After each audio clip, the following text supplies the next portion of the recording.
Hi, I'm Thomas Snyder, also known as Dr. Sudoku, because I won 3 different World Sudoku Championships from 2007 to 2011. I'm going to talk today about how I solve Sudoku and hopefully give you some tips and tricks to be better at this puzzle. For sure, this also is a talk that includes a lot of stories from my time in competition, and so it's not just about being better at solving, it's just about having fun with puzzles and having fun with Sudoku, and so hopefully there's something interesting, even for those who don't want to try to specialize and get super fast to compete. I do have to start, though, with a confession, and some of this stems from the fact that during the pandemic, there was a second boom of Sudoku interest, in part due to different YouTube channels and in part due to different popularity that came out through that time. And so there have been some things that came about in that time, including even some terminologies that use my name that I just have to, like, I can't talk about how I solve puzzles without some things coming to light that might change how you think about the Snyder legacy. And so something I thought a little bit about, and this may not be the real confession, but it's at least around where there might be a confession in the future, is this question of, did I invent Snyder notation? Snyder notation is a way people are now described to do speed solving in puzzles by writing either or notes when the numbers can be in those places in the box. And this is fundamentally like my style, but the way it's implemented isn't at all like my style. And I think that's because when I was introducing the person who sort of came up with this term to it, he didn't get the second or third or fourth lesson in Snyder notation. And so, this is a kind of interesting thing. There's a lot of debates on the internet about it. It's even sad. Sometimes people drop the notation and just talk about Snyder and say, Snyder is useless for this puzzle.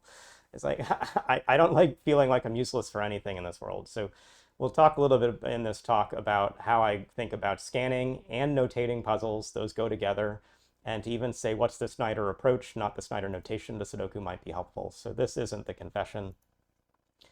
A second thing I've been thinking a lot about recently is describing a lot more how I actually make puzzles. And puzzle making means a lot more to me right now than speed solving. But this is a talk about 15 years younger Thomas and how he went about going through speed solving. But if I think about a book I wrote with Mike Selinker many years ago now, like, I definitely showed how to take patterns and label a few of the positions, and for instance set up these 3 cells to be a triple, which then leaves behind just 1 spot for this 9 in these boxes because these cells are taken up. And so this is a seed for a grid. You have all these unmarked cells, and by the time you fill them in, you probably lose this seed as being the necessary first step. But when I sort of think about the seed and then take computer assistance at this stage and say, can I drive an interesting puzzle that still starts with the step I want to use, I end up with what I now call Snyder Sudoku, which is a purposely made interesting puzzle. It does for sure include computer steps in the middle, but it starts from a human idea that is really pushing Sudoku to its limits. And the 2 examples on the left are classic Sudokus from my 12 Days of Sudoku project last December that I think is still a really interesting thing to explore if you've never seen it. And even an output from that time with some more creative puzzle construction. This is my favorite ever Sudoku that I can present to people from the ages of 3 to 103, which is to say, there's just 1 cell to fill. Please describe to me how you want to fill it and why. And I can grade this on a 5-point scale. And it's okay if you're 3 or 4 years old to get just, there's 1 important point you're going to get first, maybe 2 you'll get first. Some things you won't get till you're really geniuses. And in the SudokuCon, where I first gave this seminar, it took about 5 minutes for the group to get all these, all the points for this puzzle, but it was an impressive solve. So anyway, this isn't about a question about, do I handcraft or not? Like, handcraft isn't exactly the right word. It's not about, did I invent Snyder notation or not? Invent's not the right word because other people came up with similar ideas.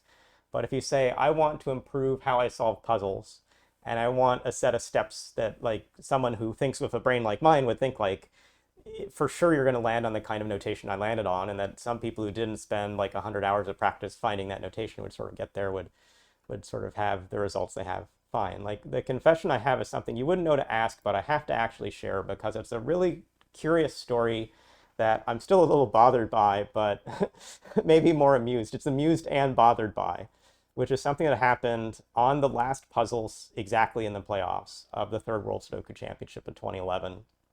This is a case, I'm just going to give the facts here. I'm not going to describe how it happened, but I'm going to describe what happened. In the playoffs, the final classic puzzle was something I'd seen before. That already sounds like a problem. And I was very familiar with the solution. I'd solved this puzzle many times before. So that gave me an advantage. Yes.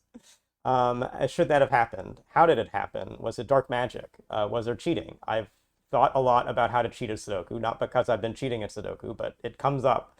I've also thought about what are Sudoku that have interesting properties. Like I have watched a lot of the 17 given Sudoku solved by just going step by step by step and saying which of them have like number bursts and other traits to them that are curious properties. Like, is it just that I had like looked at a grid that had a kind of property before? Like it's probably neither of those. It's probably in the middle. But open your mind as we go through this talk and think about how it's possible that I had only both seen the puzzle before but knew the solution like the back of my hand. We're going to tell a story across 5 years of championships. We're going to start with the very first time I went to a World Sudoku Championship, and we're going to have the theme of do your homework. So what's the Sudoku? Like that's important to actually understand what's the championship, what shows up there. And when we finally get to a lesson, it's going to be how to solve an impossible puzzle. And this is the kind of unteachable side about like how I look at puzzles, but it's an important side to understand how you sort of go about things. And it's the most memorable solve I have in any tournament. And we're then going to go through basic training, and this is how to optimize, and this will be for everyone, how to optimize basic and intermediate classic Sudoku speed solving, how to be good at scanning, how to be good at notating. We're going to then build into thinking about patterns and logic that arise in classic Sudoku that you can almost see into what a puzzle might be by just seeing where the givens are laid out or how many of certain givens are laid out before you even start to solve it. Like that level of just being able to interpret beyond the data that you instantly get is really, really helpful. And then finally, we're going to talk about breaking the rules, which is when you can learn the metagames of competitions, how to not just be better at Sudoku, but be better at competitions and how competitions present Sudoku. And then we're going to put it all together by revealing the answer to the mystery of how I knew the last classic Sudoku puzzle in the 2011 World Sudoku Championship. So we're going to start with a question that a lot of people ask, and this can be for any discipline, so not just Sudoku, but how to become a world champion. I don't know that I have my own preferred form of this, but a kind of anodyne way people present this: start young, get in 10,000 hours. This is like the Malcolm Gladwell over-popularized concept, which isn't at all right, but it at least gets to the sense that like 10,000 hours is a few years of dedicated time. Like my PhD in chemistry took somewhere between 10 and 20,000 hours of work, and that amount of time made me become a really good scientist. And so maybe if you put that level of effort into a thing, you can get really good at it. I don't know that a 10,000 is the magic number, but it's put in time and find a coach. Like these are traits for most disciplines of how this happens today. And it was really interesting. Last fall, I was in Beijing for the 2024 World Sudoku Championship, and I ran into someone who he beat me by a few points, about one to two puzzles on a very long event. But a person a quarter of my age, an 11-year-old, is now able to beat me. Maybe I'm just I'm losing it. Like I don't practice to be good at Sudoku anymore, but I trained a lot at the start to get ahead of the field and stay ahead of the field. And so to just say that you can now be fairly young and put in focused practice. And for sure, the Chinese have a teaching system that includes the schools that do this. They get used to their particular designers. Like I'm not sure how well these solvers will do once it's in another country in future years, et cetera, et cetera, et cetera. But this is a sign that this is a path. Start young, have a coach, be pushed. Let me tell you something interesting. Yang Ledu is younger in this photo than I was before I ever saw a Sudoku puzzle in my life. Like, if you could say Sudoku has an origin story, it's in 1979 with a puzzle called Number Place. And when I looked back at the puzzle magazines I had as a child, I found this one example from a 1992 magazine. So I was 12 years old, and I only did a single one of the number places on this page. We're going to come back to this later in the talk, but like this puzzle had not yet been optimized for difficulty and interest, but everything that's fundamentally a Sudoku is there. And so I solved my first one at 12. I solved my second one probably in graduate school at 25, around the time of the Sudoku boom. And maybe a little bit apocryphal, but fundamentally, like battleships and paint by numbers and other puzzles were things I was doing as a child. Like fundamentally, this is the more important first Sudoku in my life. This is a puzzle that I found on the corkboard of my wall, like on my bulletin board. The only puzzle of this sort that I found there, and this would have been a games magazine puzzle, I'm pretty sure. It started with 10 pieces. They were mostly 2 hexagon pieces, and one of them was a 3 hexagon piece. I can't tell that, I can't sort of see where they separate from this, but you had to tape them together to form a triangle of size 6. And if you look at some of these shapes, like here's like an Ankh shape, the Ankh shapes cannot appear in the same row. So in this row, there's just this one. In this row, there's just this one. In this row, there's just this one. In this row coming up, just that one. This has a 3-way Sudoku like no repeat constraint. And so making a physical puzzle solution that I didn't win a t-shirt for sending this one, and I didn't win the contest drawing on this puzzle. I won a different contest drawing for a Games Magazine puzzle. But this puzzle I like kept and stored. And so where like I have an unmemorable first number place experience, I do have a pretty memorable way of solving challenging puzzles. And so when I think about my life before Sudoku, I think I was on a path with really great parenting of being a great problem solver. I was around 3D jigsaws, and I was around like geodes, and I was around color blocks, and like all sorts of interesting books and mechanical puzzles and origami. And like there's a space of me just saying, being intellectually curious and being pushed in different extents over like 100,000 hours of life meant I was ready when a game like Sudoku appeared to be able to like put my mind into something that actually my brain, because of how I observe numbers and look at patterns and data, like was pretty well set to be good at without specializing only to Sudoku at the start. And this actually is itself a puzzle from the Ready Layer 1 12 Days of Sudoku sort of setup. These 25 pictures are pretty good, but if you replaced one of them with one of these pictures, it'd be even better. So I can't give a photo album of my childhood without presenting back a puzzle to the rest of the world to maybe eventually understand how did Thomas become Thomas. But this is what it means to be a great problem solver. And it ties to a lot of the discussions people have today about like how will you make a computer think in meaningful and new ways? Like what do the large language models like ChatGPT do? And I hate the term artificial intelligence, because artificial versus actual, like I want actual intelligence in this world, and the actual intelligence can come from a CPU, GPU, silicon-based thing. It can come from a carbon-based Thomas or anyone else in my vernacular, but intelligence is intelligence. If it can present something new, if it can be pushed to solve a problem that hasn't seen before, with a foundation of general logic and then a fine-tuned approach to get really good at Sudoku, like how did I do this? My story is how did I spend 1,000 hours having a basis of problem solving to be a great Sudoku solver, and that has to do with dedicated practice and coaching, self-coaching, and it's what today I would offer as coaching for others as a way to go. But to be able to understand like my approach to this, you have to understand how some of the ways I got lucky or unlucky just in the realities of when Sudoku is really exposed to the world. Like Sudoku first is number place in the US, goes to Japan, has many years of development in Japan, but still pretty bottled up in Japan.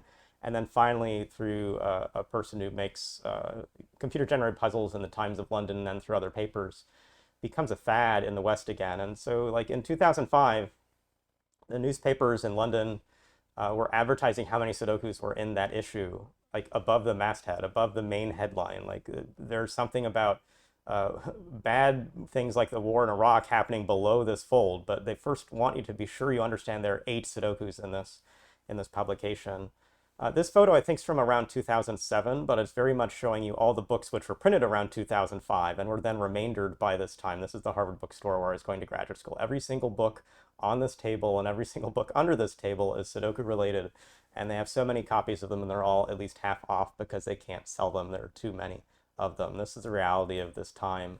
A lot of legitimate books, a lot of books that just leaned into the marketing side of it. I'm not even saying some of these are from like good authors that I like seeing. Like there was indeed a code through the whole book here, but Da Vinci Code by Dan Brown was driving there needing to be a Sudoku code book in the same way maybe like there are 9 positions in baseball. So of course we want to have a puzzle with C's and P's and LFs and all that. I don't think so. These weren't big league puzzles in any real sense. And I definitely didn't think that Wheel of Fortune was that related to Sudoku, but Pat Sajak had his branded Super Sudoku, and they had stars and some cells, and if you got one of the cells with a star, you got all of them. It was kind of like buying a vowel, like you got 1 5 equals 9 5s, I think you can zoom in on the cover. And sticker books for kids, like 4x4 SpongeBob SquarePants books. I think playing with stickers is more fun. You may or may not know that you're correct when you're putting them down. Like the parents got to be more involved with this to really work, but yeah, anyway, this is just sort of how Sudoku equaled money was some form of how publishers thought about it. So just put Sudoku in the title and see what happens. This was a little before the iPhone, but so there were still like electronic play games and sort of awkward things like this. There was a publicity stunt outside of London. This is a large field that has been marked to contain a Sudoku puzzle. This in the upper left is a car, so you can get a sense that this is like over 15 cars in length, which is pretty large for a puzzle that wasn't actually correct. It's not unique. It has 1,905 solutions. And if you're a Sudoku lover in the audience, I have to ask you, have you ever been gifted by one of your loved ones Sudoku toilet paper? I have to raise the hand not once, but twice. Like, I've had 2 different people give me this awful thing. It's too thin to work well as toilet paper. It's too thin to work well as something you write on. Like, the quality of paper you want is high for both purposes, but I also don't want any paper to be used for both purposes at the same time. But this is the extent of what it looked like in 2005. And if you understand that being Sudokumania, you have to then just think about, how do people play these games? Well, there weren't like 1,000 apps and then a really great app that had had 10 years of development and improvement to say this is how a Sudoku app should exist. Like, the very first computer-based ways to play didn't really have ways to notate. At least I remember playing on one of the sites where I read my daily news, and somewhere else I found that had the same app provider as that same site, but it was a different puzzle every day. 2 times a day I'd solve, or well, the same time of day, but 2 different puzzles a day I'd solve of something I couldn't do anything but just look with my eyes at a hard grid. So I was practicing notationless solving from day one because I had to. I was also being sent puzzles, computer generated from the Buffalo News. Newsprint paper is not the easiest to erase on, so I viewed this as where I could write and write in different ways, but I wasn't trying to do fancy things with writing. Like, in different print puzzle books, I would do a lot more play of writing, like maybe pen and pencil, or light and dark, or colors, and even things that I might need to be erasing. And so there's sort of 3 different ways I was probably playing puzzles before I even knew I was trying to get very fast at playing puzzles. I was just exploring this puzzle style and learning new heuristics and learning pairs and triples and up to X-wings and things in this sort of mode in this time. And when I was flying to SudokuCon in Boston, where I first gave this talk, I was rewatching some scenes from Forrest Gump, and I was reminded that Forrest in the film is forced to wear these braces on his legs because his spine is crooked, and is trying to sort of straighten his spine by making him walk awkwardly.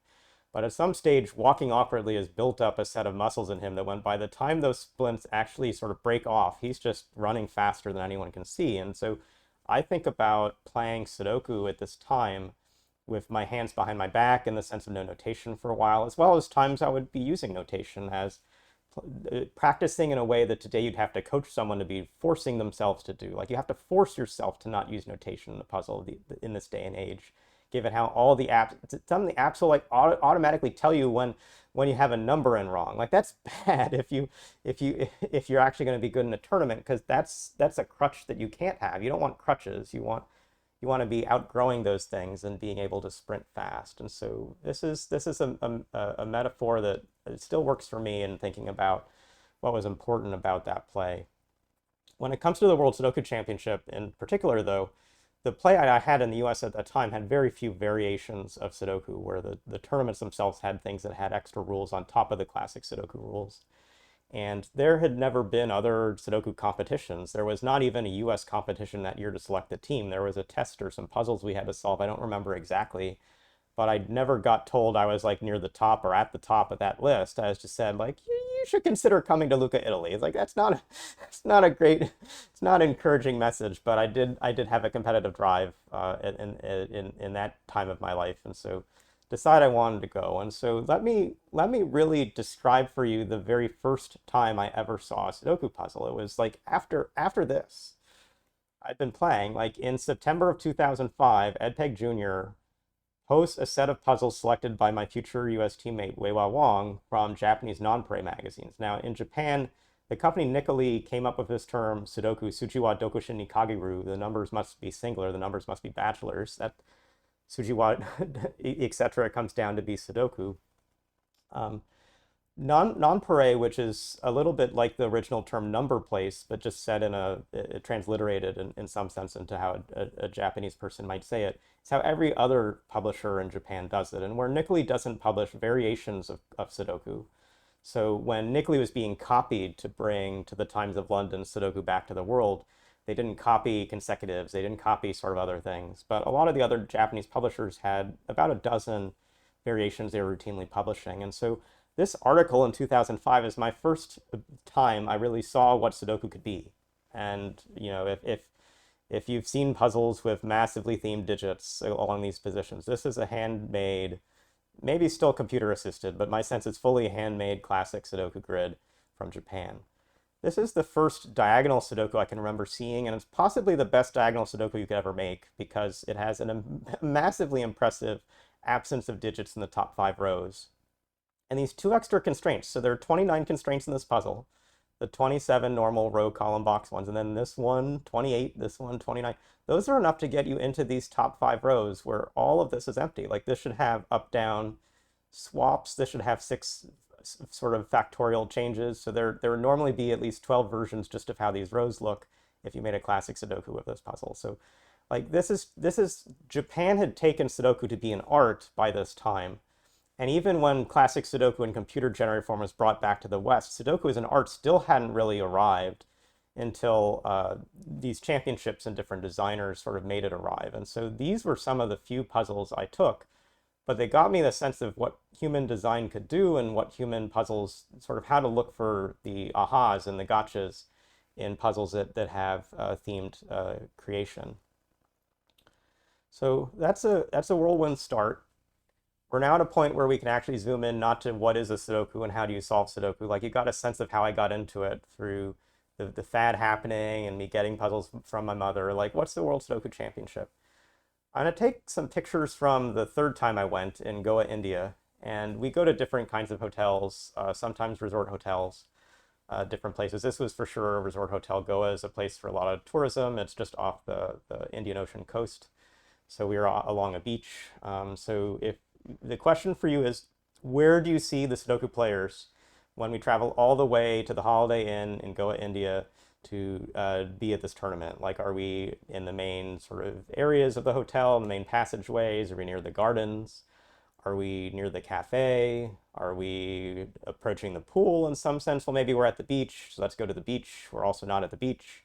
We are in a hotel room taking a test. Think of like a college entrance exam.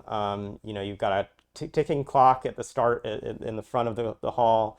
So you know when you're about to run out of all your time. Like everyone's hunched over with their head grabbed like this way. It's just like the thinker by Rodin is like this. The competitive solver grabs their head. So like for me, like we got to remake that sculpture to capture sort of what really happens. And what really happens is more like how I look in the bottom here. But what it meant, like, as a British tourist who wasn't as part of the Sudoku event said, is it's a bit weird them coming all this way just to do a puzzle, but I suppose it's harmless enough. And it meant that we had the pool to ourselves. So these tournaments are somewhat involved, and they've taken us around the world. Like the photo here is from the first event in Lucca, Italy. The team there had 6 different people from the U.S. playing, as well as Nick Baxton, the captain, who's 3 from the right, and then Will Shorts is on the far right and helped originate the event. Helped originate the first World Puzzle Championship much earlier, and was definitely part of the urgency to have a World Sudoku event. I competed for many of the first years. I then was an offer in 2010, and I competed again in 2011, which was the last time I won a title. And then I really, because it was the first time the World Puzzle Championship was at the same event, that was just too much for me. And so I stopped doing the Sudoku tournament for a long time. I wanted to focus on winning the World Puzzle Championship, which I finally did in 2018. And I still I competed at the WSC, but I've not trained for Sudoku since 2011. So I'm coasting on 31-year-old Thomas's skill even to this day. So how do we build up skill from 26 to 31 years of age, including winning 3 titles? So first you've got to get used to what a championship schedule looks like. It's got a day for travel tourism. Sometimes you just get used to your jet lag, you come earlier, depends what you can do. It then has about 1 and 1.5 days of individual competition, another half day or so of team competition, so overall 2 days. There are typically playoffs then as well. Rounds have a focus on speed. You might have just sprint puzzles. Like these are all classic Sudoku, but you can do them in about 90 seconds each, and you've got 10 minutes for the round. Like that's a different context. And here are 9 puzzles, but you've got an hour to do them all, and they're much harder. And your goal is to have the highest score at the end of the rounds. And so in each round, you want to optimize your score. So here's an example of a round from the First World Championship. 9 puzzles, the first and last are classics. The other 7 are variants of different forms. Some are like the Japanese puzzles I was just showing, a diagonal and a consecutive.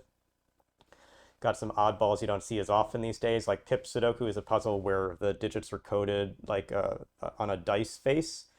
You have 7 potential positions if you think about it. Put 1, 2, 3, 4, 5, 6, and so 5 has like the 4 corners as well as a center dot are filled in. Like in a Pip Sudoku, if the center dot is given in a cell, that means a 1, a 3, or a 5, which are the 3 numbers on a die that use the center dot. Or there, a 2 can't, a 4 can't, and a 6 can't, because those don't use the center die.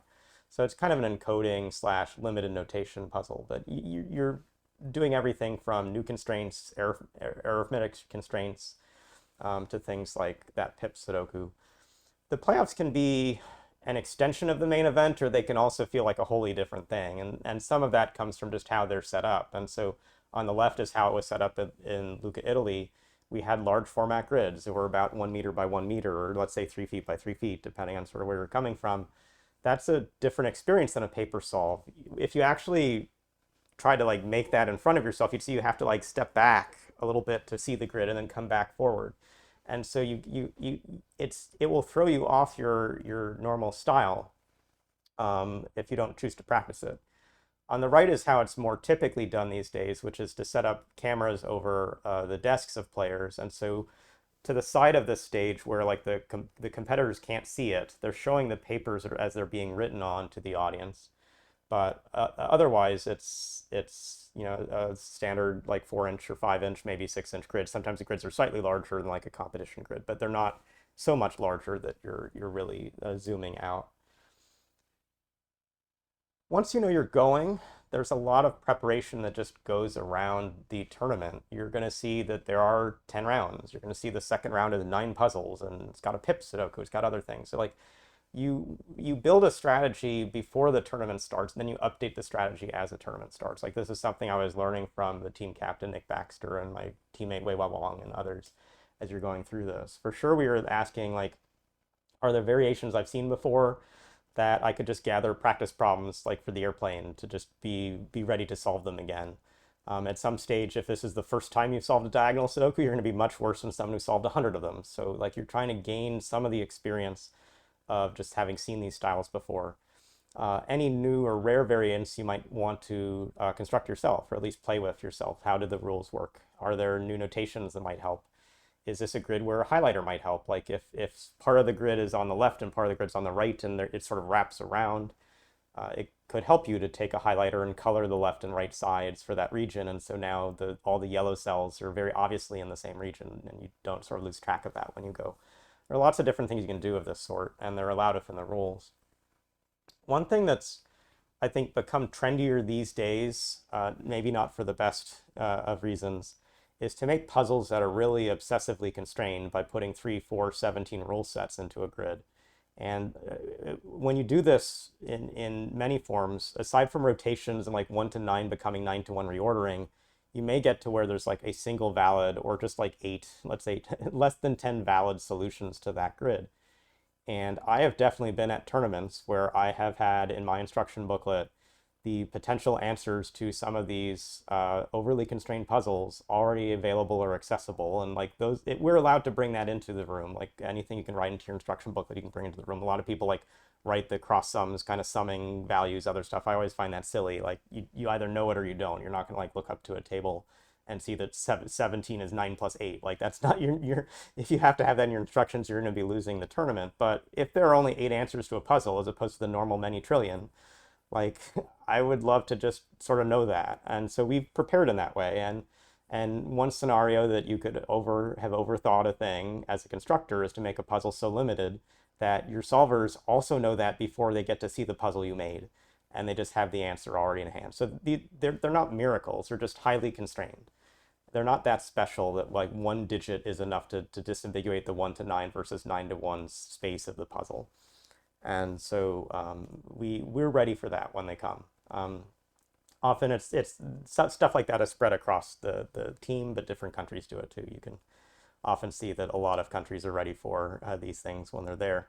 Last thing you can think about, and you've really got to be into Sudoku solving for this to make any sense, is that you can think about the authors. You think about how and if they used human versus computer design. Do they have different traits in what they do? Do they have like overly cute aha moments to get into puzzles?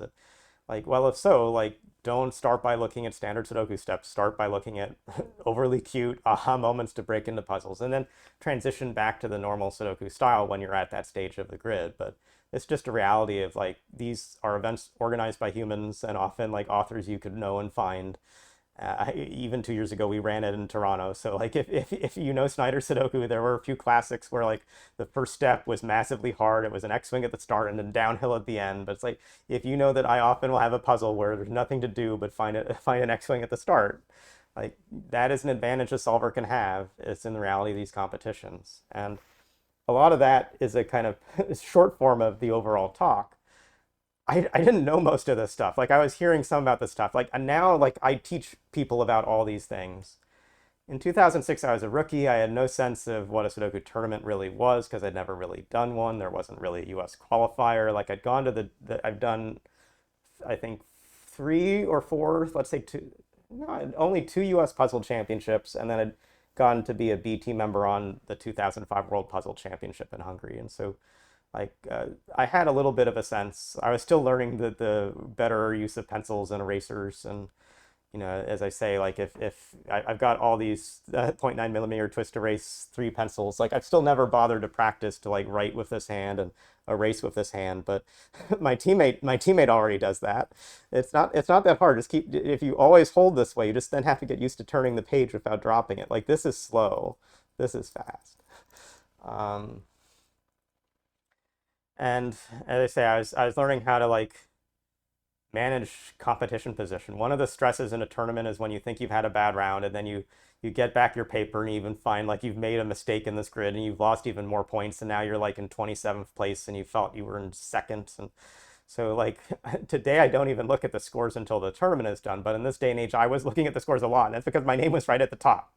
Like I was doing far better than expected in this tournament, not just making the playoffs, but I was leading it. And as we go through the different stories through the different tournaments, like I'll keep the kind of normalized picture by score sort of here. Like there was a very close competitor in Weiwa, about 14 percentage points down, Zoltan Horvath from Hungary, and then like a big group in about a quarter of my score. So 75% down to 70%. And a trait that I would say looking back at this is a large number of these players had many, many years of World Puzzle Championship experience.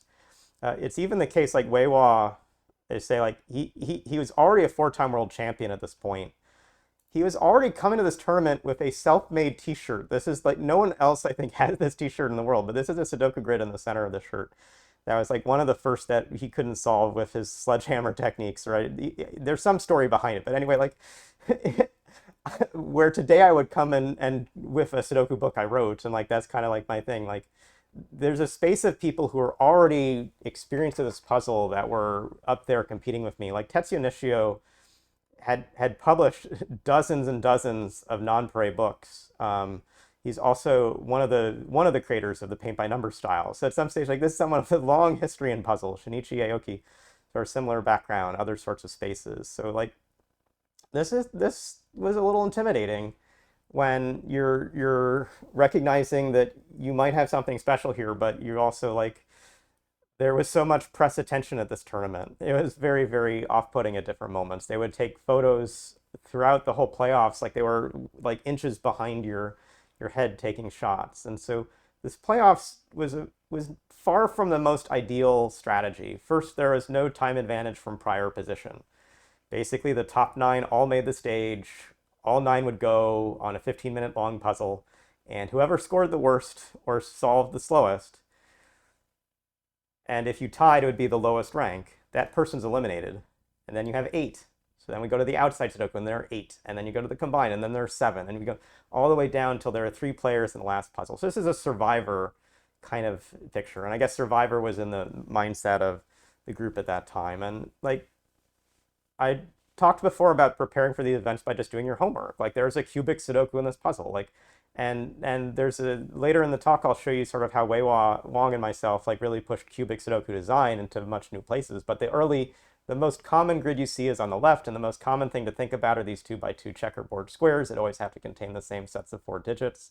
Not just the ones I have in blue, yellow, and pink, but the ones that are in white on the same faces have the same property. Like you just already know this. And once you already know this, this was my second cubic Sudoku I solved in my life. The first one is the one I'm showing on this page, which is from a Japanese non-pare magazine that was part of a math games article on the internet that Ed Peg Jr. had posted. Like these are things you think about. And so like I start a little slow, but good enough to survive. I'm really picking up. I win the cubic, I win the irregular. We're 1 puzzle away from the end with a toroidal Sudoku, and this is my best competition solve ever. I will still say that whatever happened during these 15 minutes is the clearest sign of what I can do in problem-solving contexts when I'm just frightened out of my mind, but also my mind is somewhat excited. So it's like, it's still able to work. It's not shutting down. Like sometimes anxiety shuts you down. This was something different here. And so lesson 1 is how to solve an impossible puzzle. If there's anything to teach from this step, this is at least sort of how I do Sudoku. It's how I do a science problem in life that may or may not have an answer. Like how do I diagnose this disease? Like we may not ever come up with a solution there. I'd love to come up with dozens of solutions there, but it starts with coming up with one answer to it. And so how do you solve something that in principle has one answer? These are a set of simple steps to sort of work through. Be prepared. That's where we're going to start. And as I said before, when any style is appearing, recognize like, have I done this before? Do I know anything about this style? Like this had appeared 1 time before in a US Puzzle Championship I'd solved in 2005. And I'll jump to showing you the solution, then we'll sort of go through this list. Like what tricks are there to solve, what kinds of notation? I guess like one thing I see is like this, in this toroidal, it's more like left, right as opposed to up, down. So like I'm mentally sort of mapping the top and the middle and the bottom of each region as 3 cells. And there's a top, middle, bottom in each row, and each region has a top, middle, bottom. But like looking vertically, like there's a mess. And so this is like, as we go to an answer, tiling's regular. The rows go through 3 regions, the columns through 5. Like, would you deliberately think about the density of rows versus columns versus regions to say row scanning is about 30 to 40% better than column scanning because of how column constraints, until like you've got a lot of digits in the column, you're going through like multiple regions, and so you'd have to have a lot of 8s in the other spots within like 2 regions to cancel enough positions for the 8 to then only be in 1 spot in the column. So I'm not saying don't look by columns. I'm just saying recognize there's some asymmetry in the scanning potential of this grid. This puzzle's author was Michael Rios. He's not involved with the Lucca Italy team, but you know, sometimes you'll find a familiar designer that's useful here. There's something else to really note, and you'll get this if you just pause and stare at the grid for a bit. So I'll give you a little bit of time. Is there anything unusual in the solution? The solution has fully repeated triples along the rows. So the tops are always 6, 9, 7, the middles are always 8, 1, 3s, and the bottoms are always 2, 4, 5s. And I didn't like spend time trying to construct more of these before this tournament. Nowadays I would have. Like, I don't think that repeating triples are necessary, but they can appear. And so that's like in the back of my mind. So that's be prepared. This is all I knew entering this puzzle. And this is now a sort of standard inventory of this puzzle. So I've looked at a tiled irregular toroidal puzzle before. This doesn't look like a left to right puzzle. This looks like a top to bottom puzzle. So where the shapes are now further stretched, there's always a left, a middle, and a right to every region. And every column in this grid has a left of a region, a middle of another region, and a right side of a third region. That's like how those go. This has 16 givens. We haven't talked yet about how in classic Sudoku it sometimes helps to know which numbers are there more or less. Like this has 16 numbers. That's a fast thing for me to see. to then really work through, like, I'm trying to see, there have to be two that are only singles. So 1 is a single and 7 is a single. And there are 2 2s, 2 3s, 2 4s, 2 5s, 2 6s, 2 8s, 2 9s. I guess I jumped ahead. We'll sort of go back. There's one simple placement. If you look at the sets of two numbers together, like the 2 2s don't sort of point to the same spaces, the 2 9s don't point to the same spaces. The 2 3s point to the same space here. And this is a pretty fast first position of progress. And then most people's experience of this puzzle, certainly my experience of this puzzle, is staring at it for a bit of time and not knowing what to do. And so that's where we get to step 3, don't panic. So not seeing the next step immediately doesn't mean there's nothing there to find. You have to just start randomly guessing. Like, this is the worst stage of this puzzle to start randomly guessing in. Particularly that you're like on stage, the press is taking lots of photos, and you have a marker, but you can't erase, so you're not taking anything back. Like, so the other thing is with don't panic is like, don't over recognize the situation around you. Like, I heard a lot of other competitors writing, and you don't know what it is that they're writing. They could be writing what I just put on this. Like, they could just be fully notating the grid, and that's not saying they're making progress. But they're writing. Like, writing is not progress. And like the press taking a photo and hearing click, click, click, click, click, click, click, click, click. They don't know Sudoku. They're just there to take pictures, and digital film lets you take all the infinite pictures in the world. So like the signals that matter is I'm in this grid, I have that 3, the 3 itself doesn't give me anything, what can I do next? And so this is where I'm trying to come back. And there are 2 kinds of places when I first get stuck, I want to identify the information first. There are cells that have 2 choices, or there are regions which have, for a given number, 2 choices. So they're either or spots.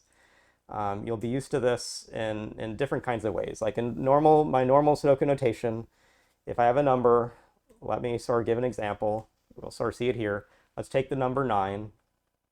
In this region where I put the 3, this 9 cancels these cells. This 9 cancels these cells. So there's a 9 that can be in this position or in this position. So in this region, there are only 2 spots where 9 goes. One thing that tells you, for instance, is this cell can't be a 9. And it's not immediately useful, but it sees both of those notes. And so one reason like this notation is good for this stuff is when you see two notes and it's only 2. Like if this were also a position that allowed a 9, I would not write 999 because it's just too much information versus where either or is something that's on the precipice of progress. So I like that.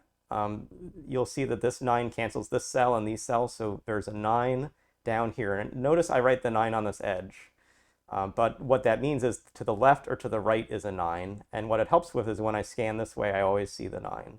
When I'm scanning vertically, it takes more effort. I have to scan both of these together to see that there's a 9 shared. So anyway, I see 2 9 notes, I see a 3 note, I see a 6 note, and then I see this cell. I don't know that I get all these during the puzzle, but conceptually there are as many as 6 places I would find interesting. This is a 2 9. Let's just say all other digits but for 2 and 9 see the cell already. 1 sees it, 3 sees it, 4 sees it, 5 sees it, 6 sees it, 7 sees it, 8 sees it. So 2 9 there, and this is 2 8 here.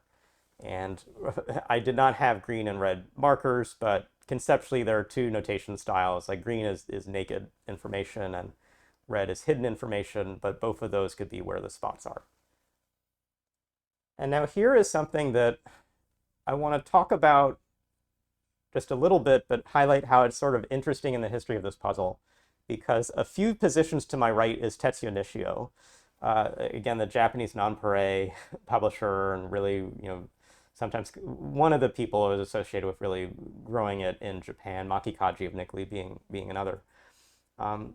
There's a term that's used in the solving style, sometimes called Nishio chains or Nishio logic, and it's often critiqued as guessing, and I think it's not well described because it comes from how Nishio solves and sees puzzles, which is if he can see something in his head and sort of sketch out what might happen if something were true, and then only write it in ink when he knows it for sure. So he's not like guessing on paper. He's thinking in his head and then he's writing for sure on paper. Like that's how Nishio solves these puzzles. And so you can call it guessing. You can also just call it like 2 or 3 stage intuition. And that's the level at which humans and other sort of basic things can intuit. If you're going 7 deep and you're exploring 10 factorial sort of spaces, you're not doing Nishio logic because he can't keep that in his head, nor can I keep it in my head. But like what I'm trying to do here is say, I've got some choices. If this is a 6, does that break the puzzle down? If this is a 6, does that break the puzzle down? Well, if this is a 6, then this is a 6. And if this is a 6, then these are 6s. So this is not a 6, but I already knew that. These and this. Okay, so I didn't learn a great set of things through it, but like I'm just trying stuff. And so I'm thinking in that kind of way, again, like allowing myself to just visualize around these notes. And I know I made this 3 happen, so I'm like curious about these 9s. And I'm curious in particular about this 9 here because it's on the bottom of the right side of this, and this is on the bottom and the right side of this. So I just like, I mentally say like, can that happen? And so I'm like, okay, well, let's just see what would that mean if I have the bottom right in 9, bottom right in 9. Well, all the digits in this region are now canceled out except this one, which is also a bottom right 9. So you'd have to have a diagonal stripe. That would be fun. I'm like, maybe I'll get all the digits right in a row. It's like, whoa, uh-oh. There's a 2 on that diagonal stripe. So what have I learned? That's not a 9 in this spot. This is a 9. So Nishio logic. Again, Nishio's 2 people to my right competing in this puzzle with me. But I'm like, I got my second number. And that now will open up something here and open up something here and open up other sort of things. But like it took 5 minutes to get digit 2, but for sure if it's that hard to get digit 2, look every single place that 9 could matter. Look for other 9s. Let's do that first. Let's look for other 9s. Well, this space looked like it was somewhat cramped. Actually, one of these columns looks really, really bad right now. That column there. These are part of this region. They're the left side of the region with this 9. This now has a 9. This comes across. I can place that 9. I can look at this region and see that the only place that a 9 can go in it, since these cells are canceled and these cells are canceled, is down here. Well, that looks pretty good. And after doing that, I can place like the by value cells we talked about, sort of get those in, and place the notes that come up from that. So now like this 8 and this 8 leaves behind just an 8 in the spot. So there are probably like 7 minutes left on the clock, and like you're trying to solve as fast as you can. You're not trying to solve as mathematically elegantly as you can, although if elegance is good. I'm going back to that thinking about repeated triples in the grid, because I now have 2 spots where I've got 4, 9, 8s, and I've got an 8 node over here, which says that if a 4 goes in this cell, an 8 going above it, everything else probably has to then be 4, 9, 8, working in these vertical groups. And they'll be like, this is a middle, this is a left, like there'll be different positions, left, middle, right, but they'll all be 4, 9, 8s. And what that means is I'm trying to think about a 4 in these other spots, because what I want to do is force a 4 over into this space and force the triple. So I'm not yet guessing that it's a triple, but I am looking at this. And I'm thinking back to like how I was doing an observation with those 9s about the bottom right cell, bottom right cell, bottom right cell, always bottom right. Well, this is a 4 on the left. I'm now putting another 4 on the left. What that really means is that there'll have to be another 4 on the left there, and another 4 on the left here, and another 4 on the left here, and that's going to cause a problem. And so this is now the second time, and by this time, mentally, I'd actually like formalized this is a heuristic to just keep in mind for toroidal puzzles in the future. So I'm learning a step during the solving of this puzzle about right, right, right, right, right, or left, left, left, left, left. In the other puzzle would have been top, top, top, bottom, bottom, bottom. That these tilings are pretty impermissive if you've got digits that don't agree with their tilings. And so they're definitely puzzles which will have all lefts. But this one can't be it because this 4 is in a middle. And so all these 4s in blue can be eliminated. This 4 can go in the cell I said was tantalizing. And that puts in the 4, 8. And now I'm just 5 minutes, maybe 4 minutes on the clock, not sure, I remember. I wrote 4 here. No one knows. This wasn't well documented. I'm now writing into the grid, but I am going to underline. And what this means is if this screws up, I can just fully erase these and not have them graded as incorrect marks, but I keep them distinct from the other ones. And I put in the 4, 9, 8s. The 4, 9, 8s come very rapidly because you already have some 9s, you already have some 8s, you already have some 4s, and those just fill in. You have to think a little bit to get the other sort of groups, but one of the easier places to do them is to recognize like this 3 and this 3 cancels. So a 3 goes in here, and then a 7 comes over, and then a 5 fills. Sorry, a 7 doesn't come over, a 6 goes in. coming down. And then it's like, well, 1, 3, 5 is one of the groups, and 2, 3, 2, 6, 7 is another of the groups. And like maybe this 1, 3, 5 here is easier to build off of. And so we'll do that first, and then do the 2, 6, 7, and then do the 2, 6, 7s. And so that's a filled in grid. It's got a lot of the triples marked with underlines, but that is submitted, and with a few minutes left in the clock, but not a lot of time left on the clock.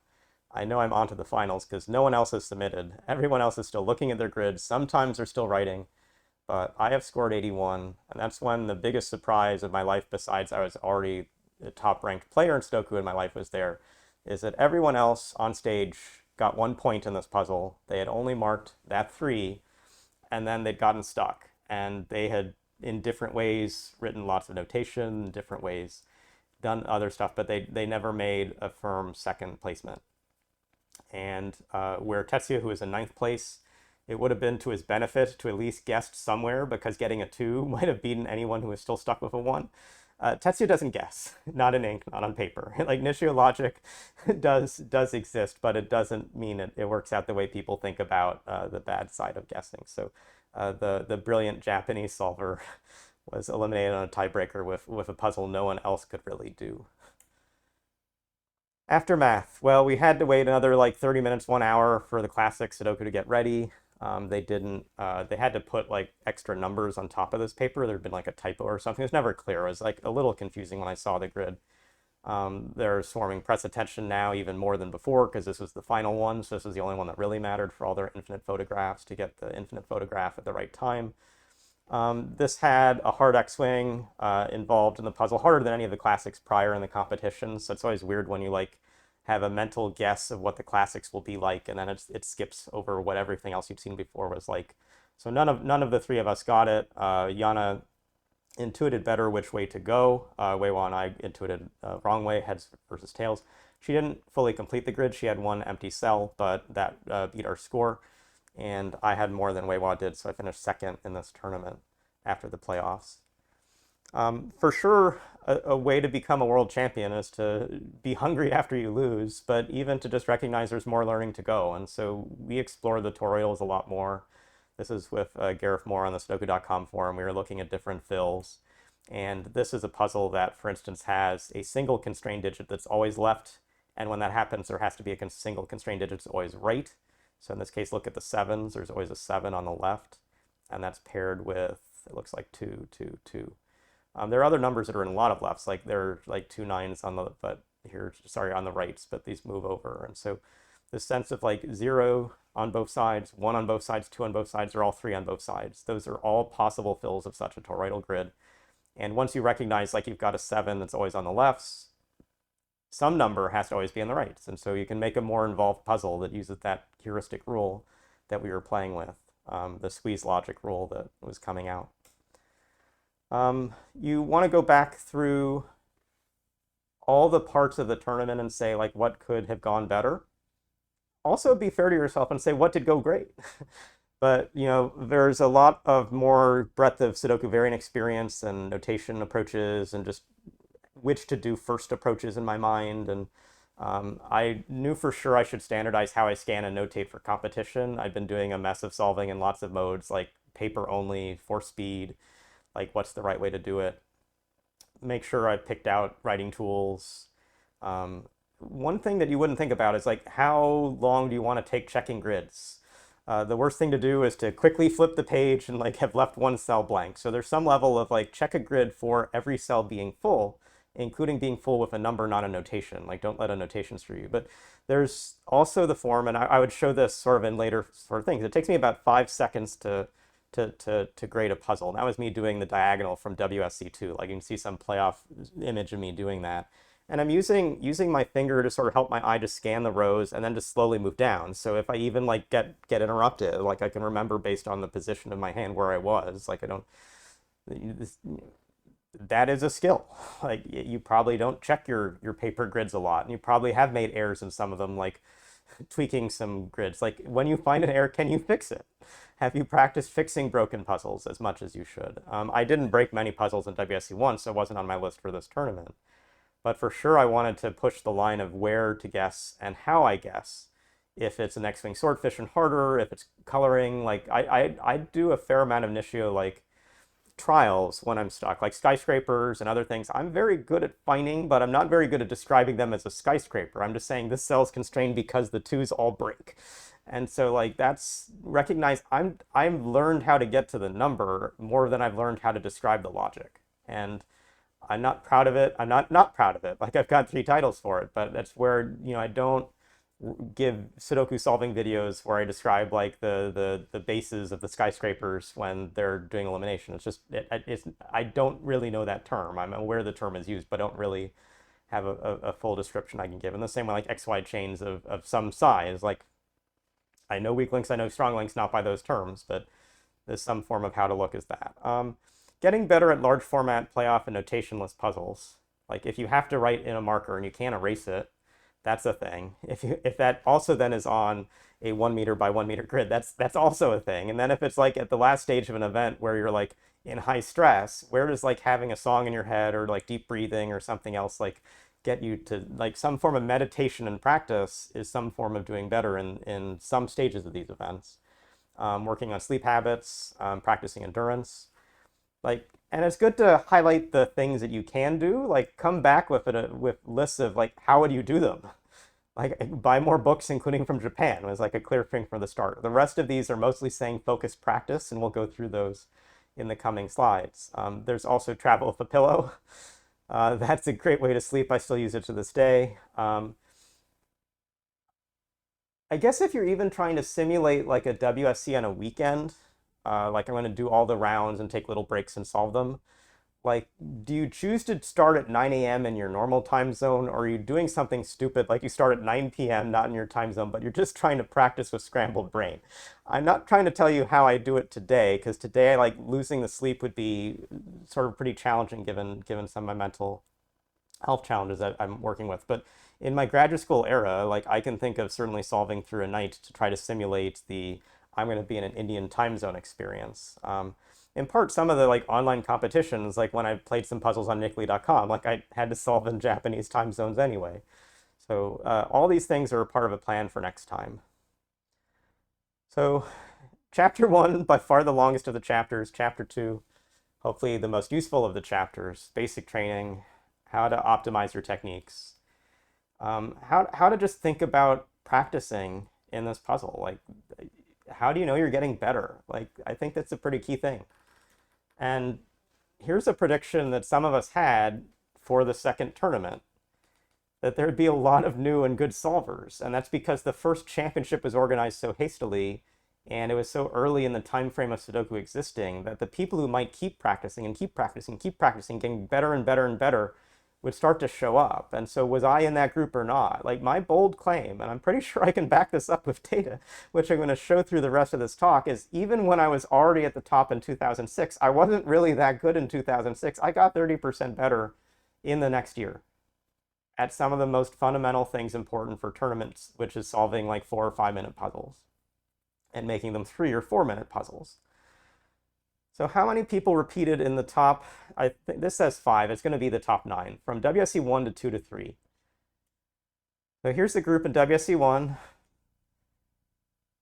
There are 3, including myself. I won't give you my rank yet. That repeats. So Weiwa drops to 34th, Zoltan drops to 16th, Shinichi Aoki to 38th. Like, they're still solving well, but the tournament's gotten harder, and they themselves probably have not. Like, Weiwa peaked his Sudoku prowess around 2000 when he was writing a computer tools to make these puzzles for Dell Magazine before they knew to like remove the givens. So like, anyway, like 2000, like there's no fad that got Weiwa solving these puzzles. There was a fad that got like some other people on this list solving the puzzles. And importantly, by WSC3, like no one else but me is still credibly in the top 10. Others are close. Like Peter Hudak's doing pretty well through these years, for example. But like, there's a whole new set of solvers. And that's like, it's why it's important to recognize how like my own training was really for WSC2. And like my experience getting into it was figuring out how to sort of get better at the core things needed to do puzzles fast. And I'll also say as a bold claim, like it's not that as we age, we sort of lose our skills quickly. What happens is other competitors gain skills faster because they're still working to gain them. And so like Weiwa, the kind of the 30% number comes from looking at Weiwa's scores, which are still, they're relative to mine about 60% of Thomas as you keep going through the years. And they'll be 75 sometimes in other places, but like the difference versus the first year where we were about equals, like Weiwa, it was my benchmark for a long time. He's a 4-time world puzzle champion. He's a brilliant person who comes on the US team with a t-shirt wearing a Sudoku puzzle on it before. You can see there's something to like, and he's been a co-author. We've pushed the design of puzzles to new places. And it's kind of curious, like when I joke about this thing called Snyder notation being weird that it's named after me, like I didn't learn notation from Weiwa. But the two of us are really great as teammates because we write Sudoku notation exactly the same. So he independently, and before I did, came up with Snyder-like notation, which we'll just call Wang notation. But that sort of space of seeing this, like that's the bold claim. There's got to be something better, though, than like anchoring to other people, too, and how you compete at these rare tournaments on rare puzzles. And that I was really driven to know how certain approaches would be better or worse than me. Like I took this to an extreme, which is to say I can certainly use like online tests and WSC performance is one trait. Another thing which you can do in a classic Sudoku that you can't do with almost any other kind of puzzle is you can test it again, but where you're not going to know what you're testing yourself at. And I'll describe what that means. But you can scramble the grid in such a way that it's not recognizable as what you've seen before. And if you put it within like a stack of 100 puzzles, like an unusual puzzle that you were bad at before, somewhere in the stack of 100, well, sometime in that stack you're gonna hit another unusual puzzle that's that puzzle mathematically similar, but not like it's not identical to what your brain might have stored. And so you can try to say, can I get better at a thing that I haven't worked with before? Like, can I identify certain kinds of sticking points that I didn't see? Like, I even think this is an interesting sort of test. I've got a lot of this data on myself as I was gaining skill. It's like when in my 50s or in my 60s am I starting to lose skill? And when I'm losing skills is because like my vision's going. Like even today, if I was competing, I'd be wearing computer glasses to sort of help me some. It doesn't have like a prescription on it, but like having a lens in front of my eye helps me actually see close. And that's going to continue to get worse as I age. And so like eyesight's part of it, but cognition is eventually going to be part of it as I age. And so like one of the things outside of competing in Sudoku, like what I'm thinking about scientifically now is how are different puzzles described or presented in certain ways useful there. Like watching my dad play Sudoku is one way I feel comforted when I go home and visit and see that he's still able to care for himself well. Like he still can, with a thing he practiced to be able to do that well. Like that's not the same as saying, can you solve a problem that you haven't seen before and keep stress and other stuff out. But there's something real to this that I think is important. So like Sudoku for me is a metric as much as it is a puzzle. And so here are some isomorphic grids. And all these grids have 1.2 trillion choices across them. Some of them will look very similar. This puzzle, which I'll show in the next slide, I think it has a very specific break-in point, but also just looks like a heart. So on the left is the original and published version of this puzzle. On the right side is something that you might be able to identify as had 2 transformations done to it. Since it's still heart-shaped and still correctly oriented as a heart shape, one of those transitions has to be a vertical mirror flip. It's not a rotation or anything else. So 2, 3, 4, 5, 6 going this way. The other is the number 1 and the number 7 of soft spots. So this used to be a 1 here and a 1 there. There's now a 7 there and a 7 there in equivalent spots.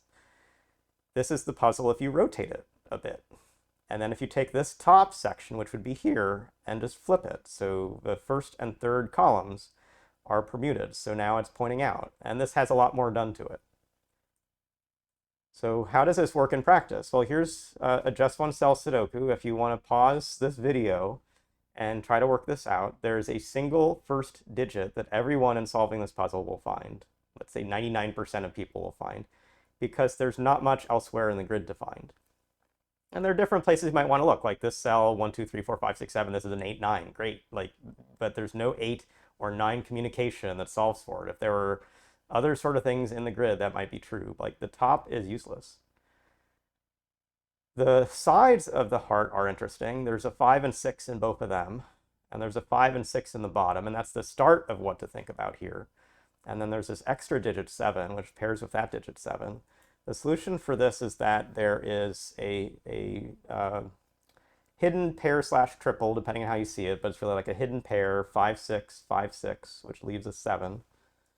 That makes a placement there. So this same first placement is in each of these grids.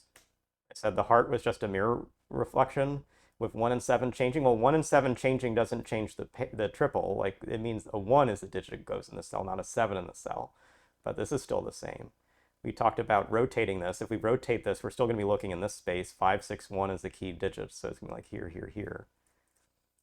The harder exercise for the readers on this one, because this grid has had a lot more change to it, but if you're again looking for things with some patterns, or give you a little bit of time here, you might again see like the 4, 8, 4, 8 in the space clues in. There's nothing like over here with that. So 4, 8 clue in, it's still down in the bottom. 4, 8, the 7, 4, 7, 8. So right, that cell. So these are all the same. But I'd say if I was doing the puzzle on the left today, I was doing the puzzle on the right a month from now in a stack of 100 other puzzles, I don't know that I'm going to see the heart when I see this grid, particularly if I have other sort of things in that stack that are also interesting. That's at least the claim. So how are ways I use benchmark puzzles sort of through my practice time? One was to eliminate weaknesses. Any puzzle I took a very long amount of time to solve, or any step that I'd take a long amount of time to see, like, it's not just this is a naked triple. This is a naked triple where none of those 3 digits can be placed through an either or notation style. So like, this is the hardest kind of naked triple for me to see. Like, that's probably a good puzzle to include in your benchmark puzzle set, because you may only encounter it in 1 in 10,000 puzzles in published books in the world. But if you know that this is a kind of step you struggle to see, you can enrich it in your practice set to be much more common to be found. And once you don't get stuck on it, or you can do it faster, like now dilute it down so you don't have to have it 1 in 100 puzzles. Now it's 1 in 1,000 puzzles, but you're going to see it again, and you'll be able to see that you're keeping the skill again. And this is where I even was testing different modes of scanning and notation. Like, I am slightly better or very much better at hidden solving versus naked solving. What I found is the notations very much were leaning to me going towards hidden. And so when I was probably like ambivalent in WSC1, I became a hidden solver first for the rest of my career. And so the famous form of Snyder notation is like, for my brain, like, there's a better notation that goes in that direction first. And for other solvers, the other way may still be better, but it just recognized that there are 2 ways to look at the puzzle. Numbers I see leading to more of the same number, or numbers in general leading to a cell that doesn't have options. So like, cell level options versus number level options are the 2 ways to think about this. You can compare times over years. Like, take a puzzle that you used to think you could solve in 5 minutes.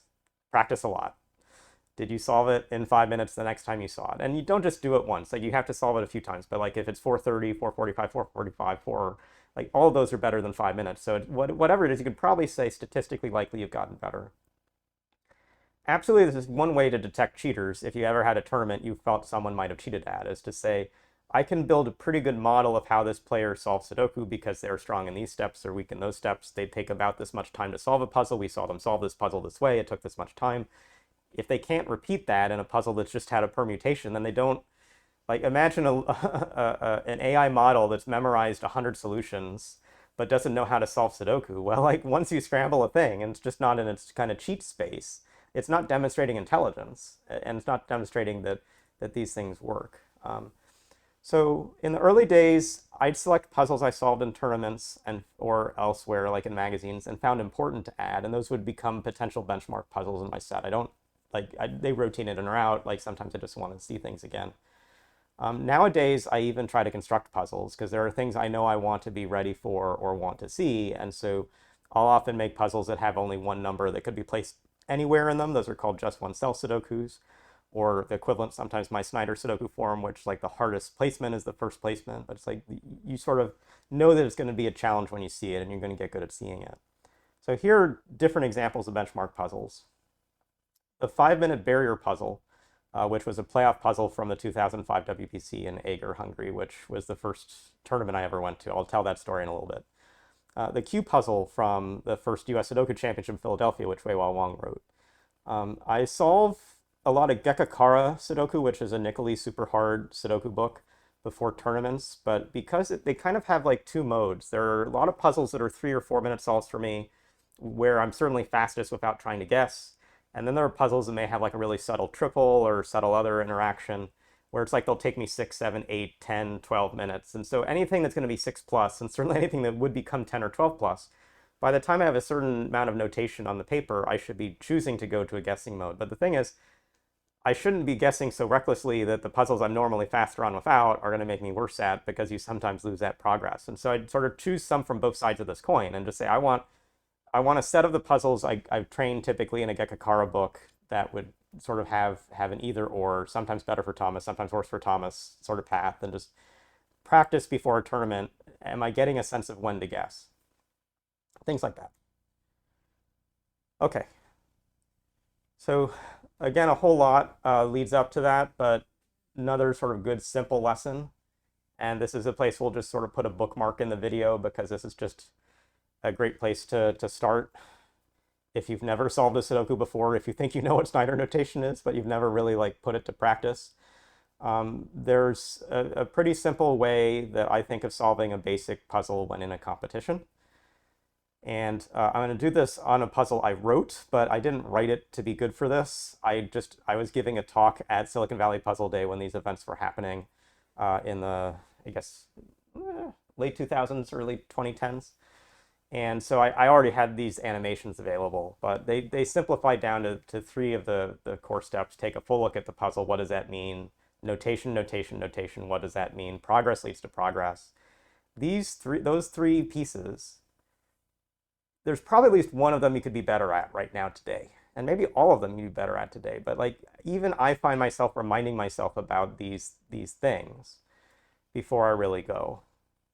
And so the thing to do is take a full look at the puzzle, like identify how and why you look in certain places in a puzzle, and then be rigorous as you go through them with that looking. And this varies for different solvers. Like, this puzzle is meant to have a set of places a naked info type solver is going to look. For sure, the 2nd column and the 8th column with the dark green cells are places someone that's mostly looking at full spots for what is left over are going to go.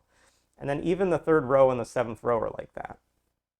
This isn't how I look at these puzzles first, but I know it's a useful way to look at these puzzles. And so like, this is still in my stack somewhere to kind of do. And it's in the stack because it actually, in this puzzle, gives you 4 numbers very quickly, looking in the columns. It gives you 1 number in row 7. It gives you clean notation of pairs in row 3. It's not how I look. How I look is, and this looks stupid until you think about it a little bit, and then you recognize this is not how I scan all the time.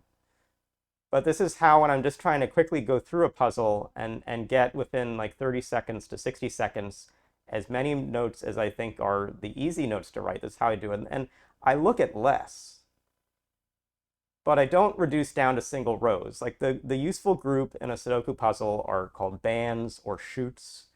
I don't know why they have to have multiple names, but all these things do. The first 3 rows collectively are going to have 3 of each number. I'm not that excited by numbers that don't appear. I'm not that excited by numbers that appear once, and I'm certainly not excited by numbers that appear 3 times. I'm looking for just this case, for numbers that appear 2 times, and I'm trying to place a notation or a value for the 3rd instance. And so in the top here, 3s, 4s, and 7s jump out to my practice brain very quickly as places to do stuff. And once I have those in mind, I actually can write the 7 without looking below, but what I'll do is I'll pull away the information, and for the 3 and 4 look below. And so within 5 seconds of the puzzle, this is how my grid, if I was using the traditional 2006 era Snyder scanning, would look, is like this. And then in the next 5 seconds, I'd have looked in the middle section. I'd see 4s and 6s look interesting. I'd place a 4 and a 6. Come to the bottom, 1, 3, 5 look interesting. I'd place 1, 3 notes. I'd place a 5 in an either or space. So, you know, this is not a lot of time. It's not perfect. Like, it's not cross-hatching. Like, it's not trying to do the same thing someone that's looking like, I'm only going to look at the 1s and look for all the places 1s go in. You can get to that later. It's just doing top, middle, bottom, and now it's going to do left, middle, right. So I'm going to catch up with the information before we sort of do left, middle, right. Now, looking in the left columns, I don't have the highlight as much here, so sort of do it for yourself. Which numbers are there twice? I see two ones. They're in the top box and the bottom box, so I need to put a one note in the middle box in one of those two cells. I see two sevens. Those go to the bottom. I see two threes, and that should be it. So I'm marking basically those three notes. And now this is one of the things, it's not the only thing, but this is the main thing that I have against how Snyder notation is represented. I absolutely write the numbers on the edges of cells when the either or choice is between two cells that touch, and this is for a few reasons. One, it really, really helps my visual scanning. Two, it's much faster to write something once than twice. Like three, I think even when you're like checking your work or doing other things, there's a little bit of value for the edge space leaving the center space open. I'm not saying like I actually do double notation in the centers with all the other numbers, which is another thing. Like when you can't use Snyder notation on a cracking the cryptic puzzle, that's like where, but like I've like the edge is a nice space to kind of keep stuff out, and it makes the pointing pair jump immediately. Like every time you scan back to it, even if it's not a useful thing, like with separate numbers, it does not look like that. And I think there are different. I think there's a I don't know that we'll see it. Maybe I have it in a picture. Like Tammy McLeod, who was someone who won a US Sudoku tournament against me, does either or notation but uses lines as opposed to numbers between them. At least I think it's either or notation with lines. But the kind of the scanning and direction of the number is marked for her not by writing the number twice, but by writing the number once with a line mark near it. And I could be misinterpreting the notation anyway. I've seen notation that looks like the direction is key. So like the edges are so key. So please like. This is how I would mark the grid. It's not how most Sudoku computer apps today mark grids. So it's actually still the case. I prefer notationless solving on the computer because nothing like lets me dream in paper like my notation sometimes lets me dream in paper. Anyway, the center, you can look at two fours, place another four. You look at the two place nines, get a last nine, and the far right, you sort of get this stuff. Okay, last piece, and this is another thing that it's a reason I don't watch Sudoku videos on YouTube a lot. Most streamers are horrible at this step. Progress leads to progress. I almost think they like forget to do a Sudoku step after a Sudoku step so that the chat gets to complain. And that's just me kind of joking a bit. And I'm joking a bit because, again, like I'm now more famous for Snyder notation, which only exists because streamer communities exist in Sudoku. But at some stage, I place a 4 by Sudoku, and then they go back to like looking at the Kropke logic. Like if you place a 4, maybe you can place other 4s, and maybe you can place something that row, that column, or that box. Like, please look at all those spaces. And so let me just show you an example. Here's a bit of a sticking point in this easy puzzle where there is a little bit but not much of value you can do at the top, and there's a little bit but not much of value you can do in the middle. There's basically one key cell to get in the bottom of this grid, and it comes from the first crosshatch look that you may take. This 6 and this 6 give you a 6 in the cell. And so it's even a case, if I'm talking about how to scan in a Sudoku, doing the three rows, 3 rows, 3 rows, 3 columns, 3 columns, 3 columns, great way to start. The next time you look at the puzzle, it's okay to look at the puzzle a way you haven't looked at it yet, as opposed to repeating a way you've looked at it. So if now you're like, I want to look at ones, okay, like I've got the one note, no more one notes. I want to look at twos. Anyway, you're going to say, I want to look at sixes. I look at 6. I place this 6. Let me show you everything this 6 does to unlock the whole puzzle. And so what you will sometimes do is you'll go to the next spot and then the next spot and the next spot, and you won't come back to the anchor, which is that 6.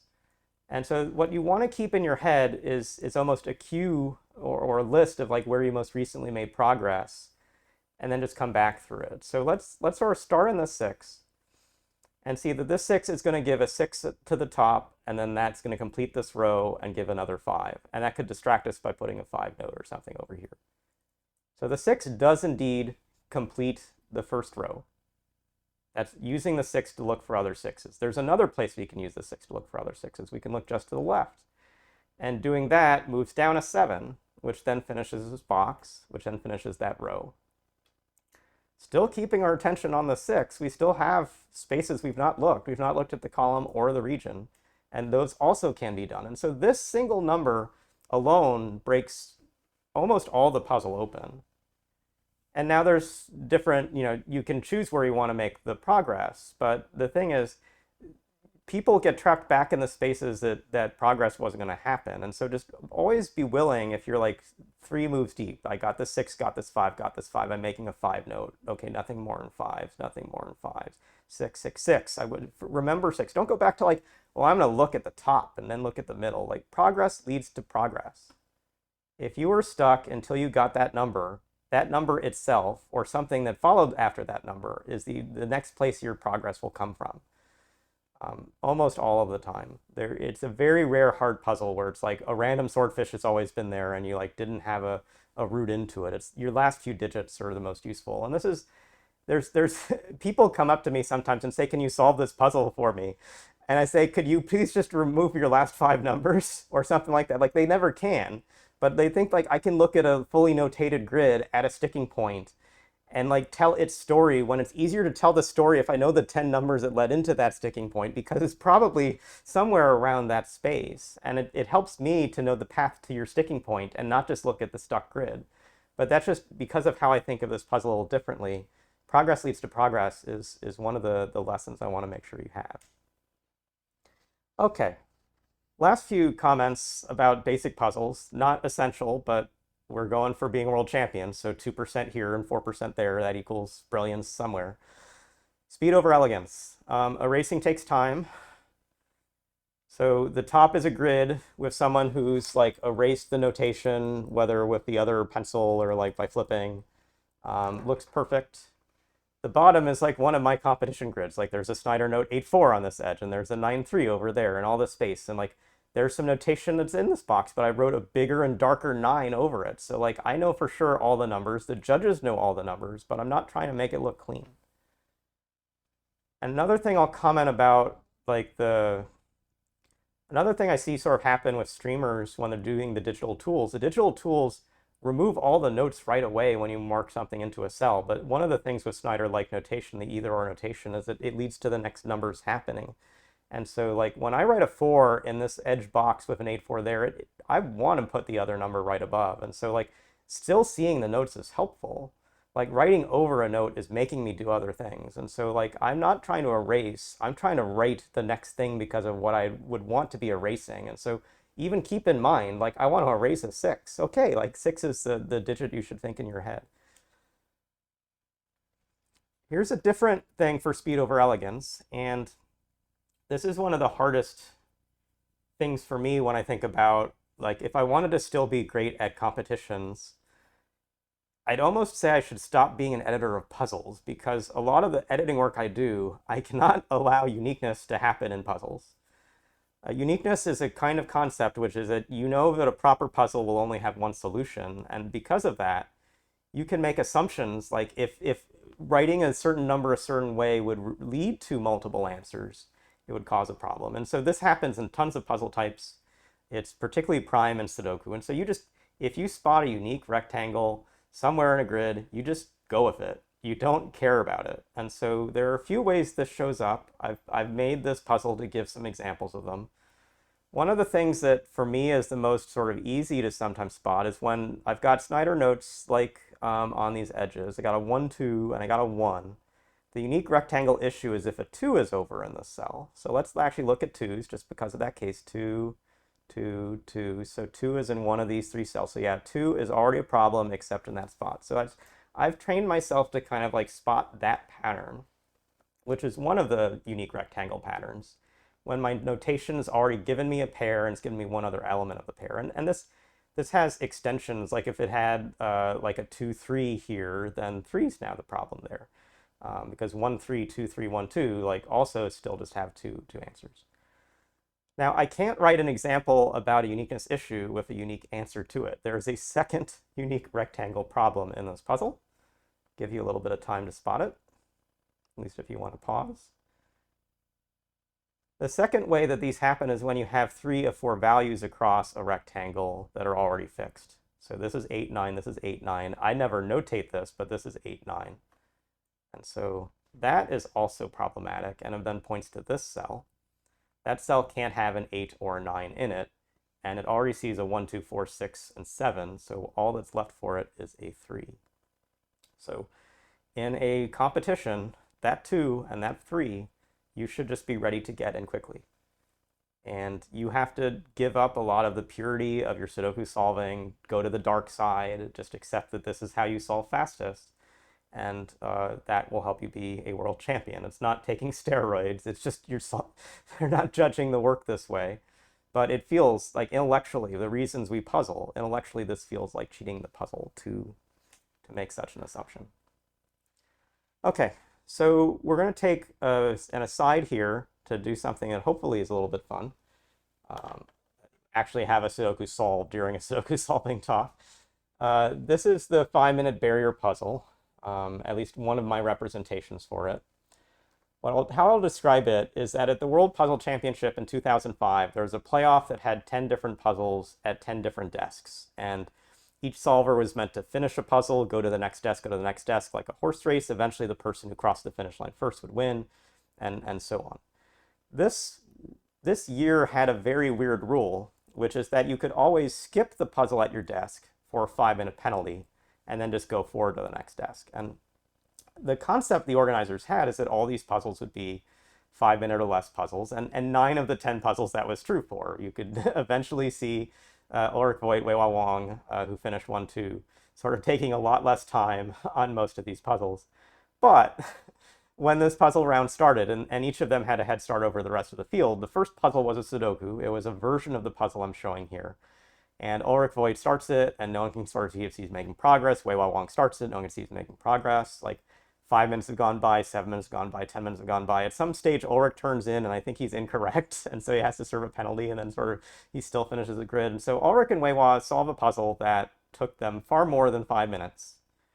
And most every other competitor, I think 7 of the 10, if that was the right number of the competitors, just took a 5-minute break and started on puzzle 2 as a real start for the playoff for themselves. And so this was always a grid that I had from the very first time I went to a world tournament in mind as a curious grid, because somehow the organizers found it should be fast. I don't want to say that like the third place person in 2006, Zoltan Horvath, like he was certainly tied to like making the tournament, so I don't know if he wrote this puzzle, but somewhere in the space of people who are good at solving Sudoku, like this was not judged as hard as like it turned out to be. And I hadn't really perfected notation or even solved a lot of Sudoku, so I solved this pretty early. Like 2005 is before I was prepping for Lucca, Italy by like a few months.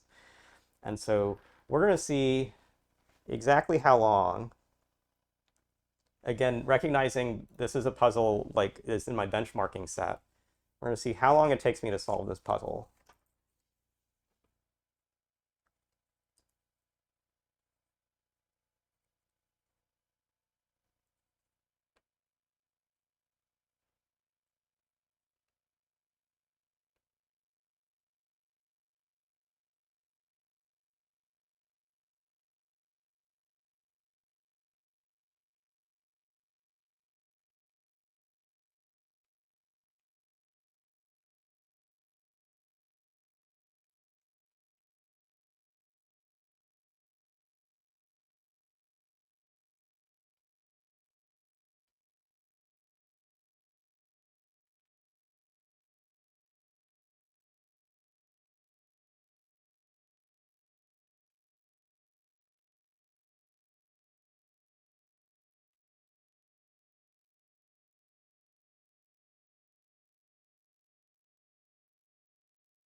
So it can be solved in less than 5 minutes, a little over 3.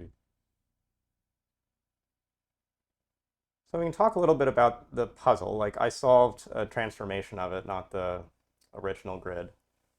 And I actually don't think I solved it as precisely as I actually could, because there's a curious trait. If we go back to sort of look at the puzzle in this form where I have it symmetrical, there's a fully empty box. And one of the things that I actually like most about this puzzle now is it has the trait that it allows for the most forms of either or notation that we'll call Snyder notation to just sort of go with what people use. 5 on edges, this can obviously move, and then 1 off, before you finally see a single. I think in the grid I had, yeah, looking back, it looks like I have 5 and not 6 of these nodes in this grid. So there's something I wasn't seeing, but it was still like, the puzzle is mostly singles and pairs. And compared to like the kinds of steps that could exist in other places, you know, the fact that the hardest thing is finding a single specifically in this box. Well, if you're good at your notation, the most likely spots for it are going to be row 4, column 4 in this form of it, and row 6, column 5 in this. And with 1, 2, 3, 4, 6, 7, like 5, 8, 9 are the only numbers left to go. And so this cell, which isn't a 5 or isn't a 9, that's an 8. That makes 8, makes 3, and you sort of get to the races.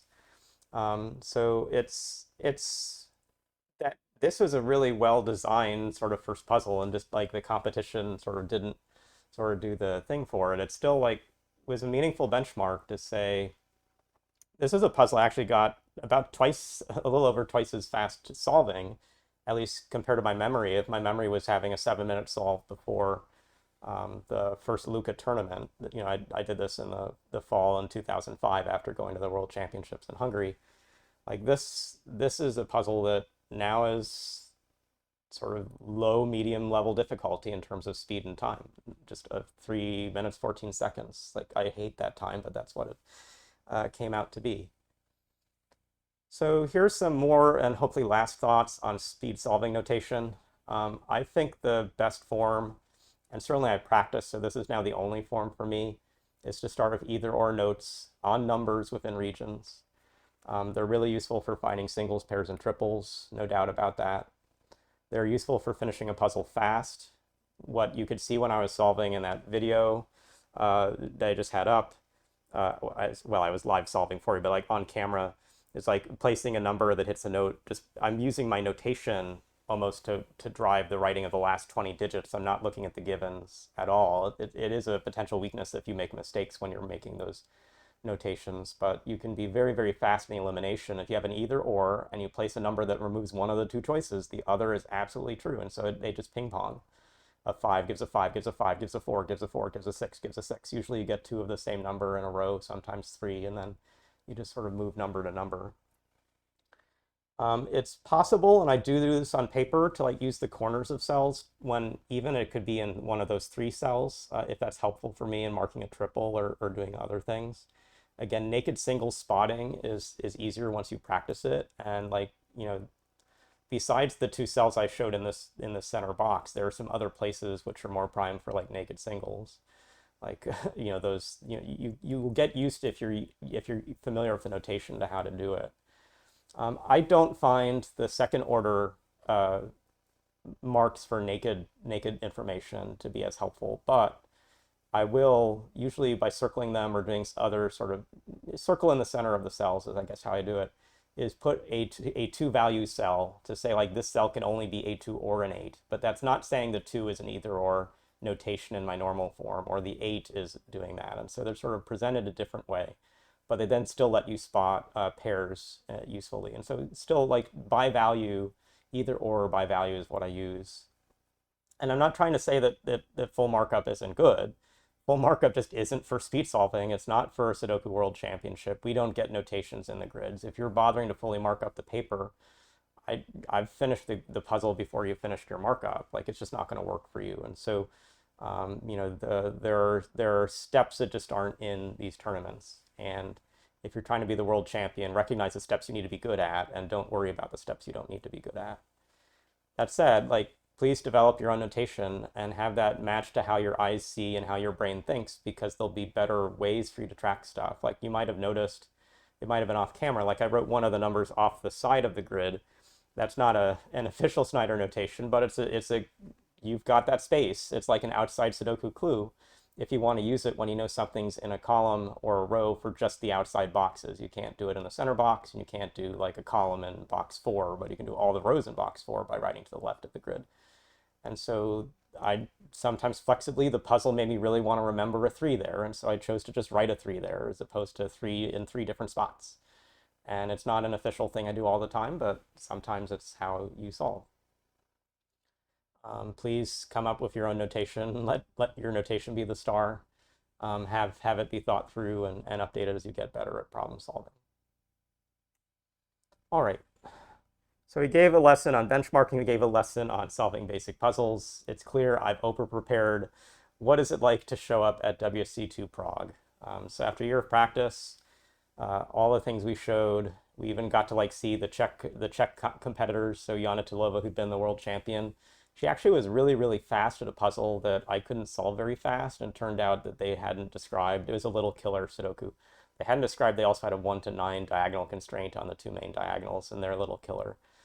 And it'd be great if visually it was in the grid. But anyway, like little things like get a better translation sort of helps with this. But we got a whole month of seeing the possible puzzle types. The organizers put out a list of 60 variations or so, and we got to think ahead about them.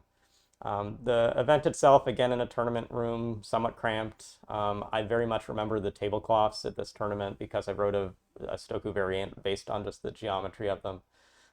We were alphabetical by country, so the United States table, which you see here, was right next to the United Kingdom table. You can see David McNeil and Simon Anthony. So this is, if there was a time that sort of some meeting of the minds was happening between the US and the UK, it would have been around the spot in the tournament hall. I didn't reveal it before, but I'll reveal it here. Like I was still the first place ranked qualifier, but it was much closer. Hideaki Joe of Japan, only less than a puzzle away. So it's like the puzzles that we either made mistakes in or solved correctly, like that was kind of round bonus / less than 1 puzzle time.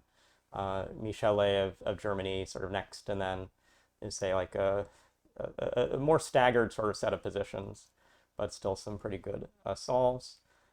In this tournament, they had 8 go to the playoffs. I'm trying to remember who, I think it was Ko Okamoto, had to go to the airport. So Yuhei Kusui of Japan sort of took in that spot. But 1, 2, 7, and 8 would play, and 2 would go forward, and then 3, 4, 5, 6 would play, and 2 would go forward.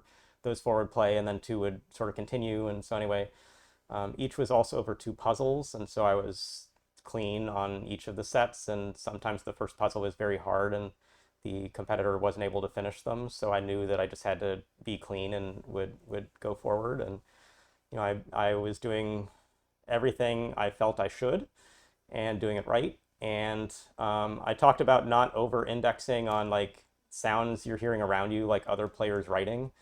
Well, I broke my own rule this tournament. I heard the audience reacting a lot, but most often when I was writing and not anyone else. And so I was comforted by hearing the audience to the level that's a little bit egotistical, but I felt I was in the lead and being watched because I was like the one getting close to finishing. Whether that was true or not, I don't know, but I usually was finishing first. The finals were a story of 2 puzzles, but really the story was this puzzle, which was a challenging, difficult, I just said the same word twice. The challenging diagonal Sudoku with 20 givens, really used the diagonal constraint a lot. I think I remember when solving in the tournament that I was using like initio, like coloring. As to say, I was viewing how digits would fail, and then I saw the hard step. Nowadays, I don't even need that. So I'm stronger at puzzles now than I was in 2007. But there's some form of having a lead. Yuhei hadn't finished this puzzle, and then the second puzzle was a simpler jigsaw Sudoku that was really like a classic Sudoku with only a few innies and outies. And so I took my time finishing that, and I ended up winning. So a few unexpected things. I was definitely overjoyed to have gotten from second to first and gotten off the hump of surviving a playoff. But I didn't know, first of all, that I would have a head of state watching me win my first world title. So Václav Klaus of the Czech Republic was there to see the finals. And He's sometimes known for taking things like he apparently took a pen from some meeting with a foreign country and so that caused controversy. Well, he took the Sudoku papers from this tournament, so my finals grids are somewhere in his archives, or certainly now just lost. They aren't necessarily historic, but I don't have them. I have them for everything else. I didn't expect how silly being world champion would be, but a lot of it is honestly silly. Like the first press interview was with a sex advice columnist who'd go around to different hobby kind of meetings or other things and basically just change the noun in the sentence. How would you use blah in a relationship? And so it's like, how would you use Sudoku in the bedroom was actually the first kind of question I got as a world champion. And I think I described how Nick Lee named the puzzle Sujiwa Dokushin ni Kageru. Dokushin meaning bachelor, bachelor meaning single.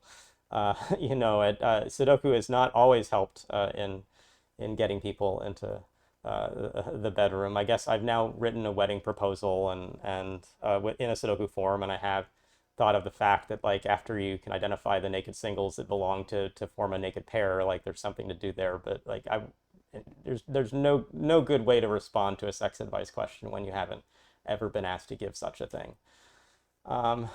So the basics were working. I had a title.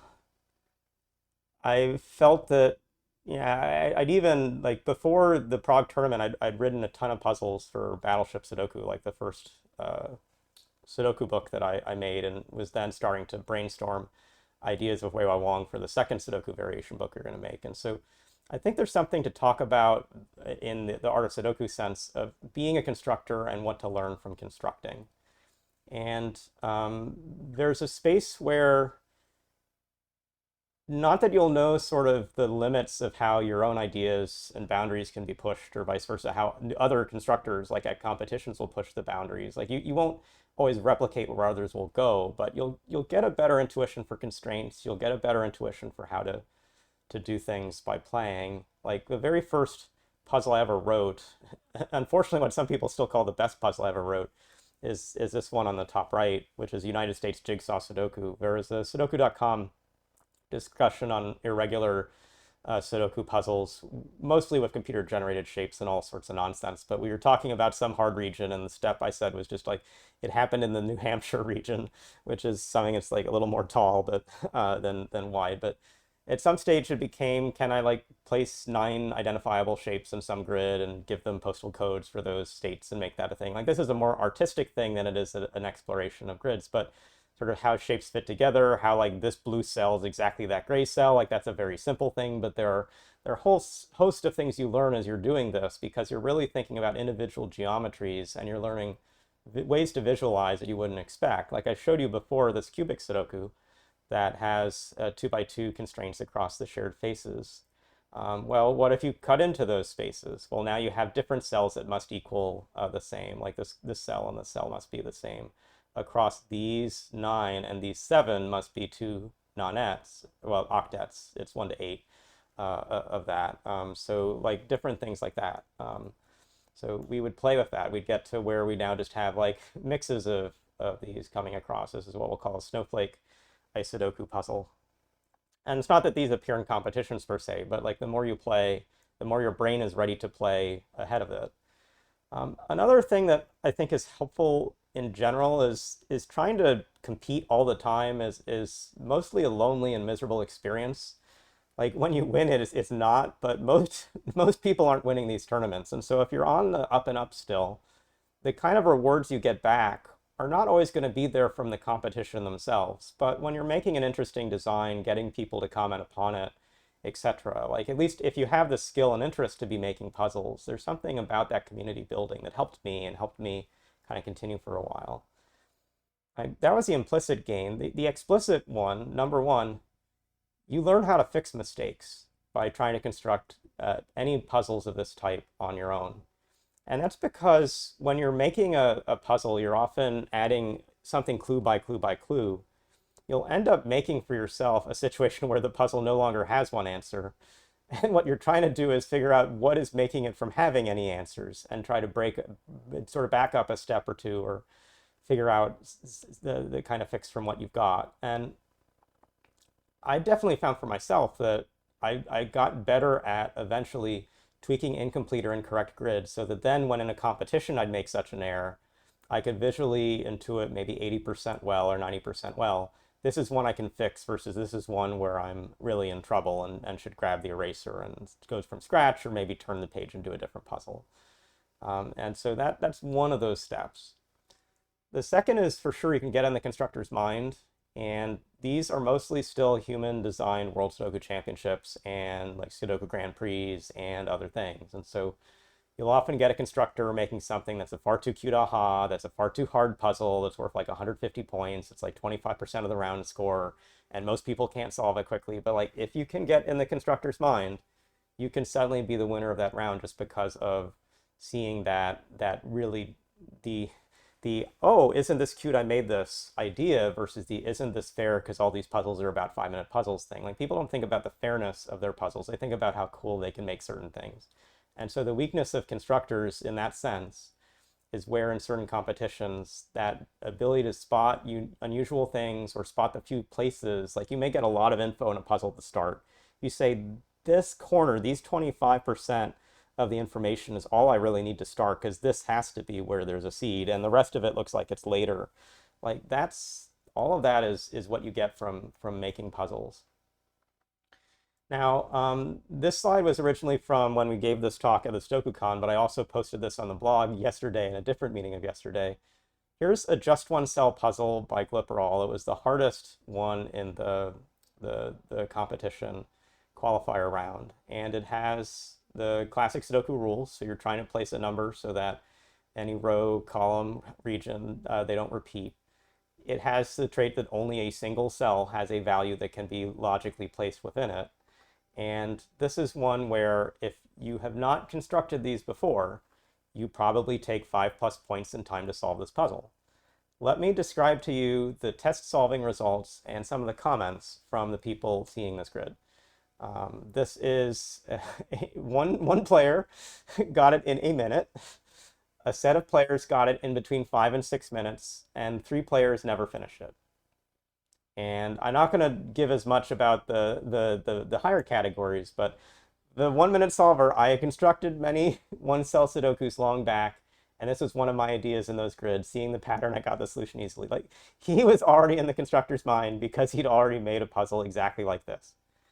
And even one of the DNFs, when he sort of saw the result, even though he couldn't get the puzzle in that way, I felt it was fair. You know, basically given the geometry would have seen it. So like, if you've not done this yet, like please close your ears, fast forward a minute or whatever.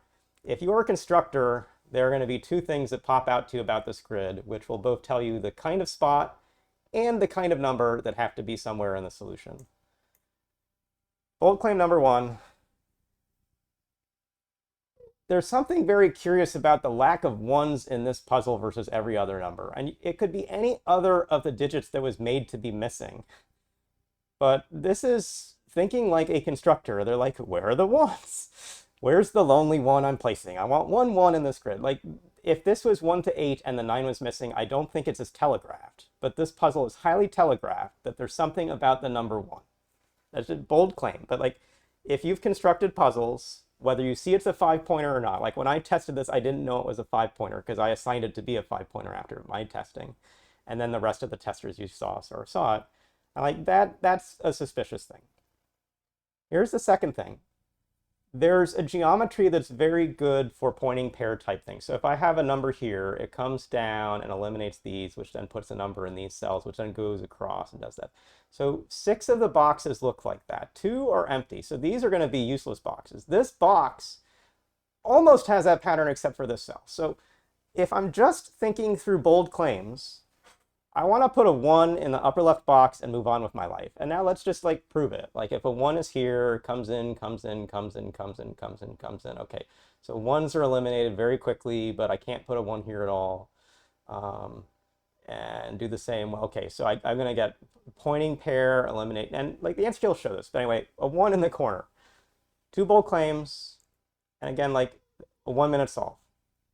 Like this is something that got 5 points in a puzzle where some people never got these 5 points in the time that most people were getting 1 point in that puzzle. So like this is a real advantage if you have it just a little bit.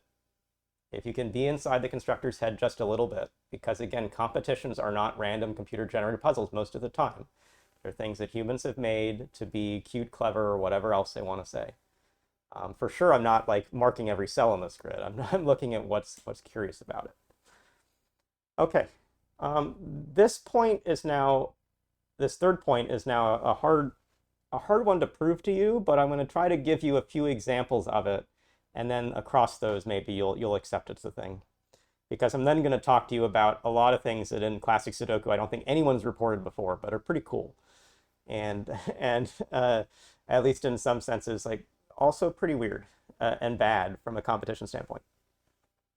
You can learn new things by, again, playing with geometry. And they will start as intuitions. They may eventually become generalizations. They rarely do. But you can get some intuitions that may guide where to scan and for what kinds of steps. Here are two stories. And the first is one of my benchmark puzzles. And I don't have necessarily the rights to share this. I think it may actually be online. I'll figure it out, and I'll add a link somewhere I can, of the cube puzzle from the US Sudoku Championship in 2007. In 2007, the name of the step that is now used to describe this had not yet been put in some of the, to my knowledge, wasn't yet a thing. If you went to a Sudoku solver, it wasn't sort of saying rectangle elimination, but today that's how it would be called.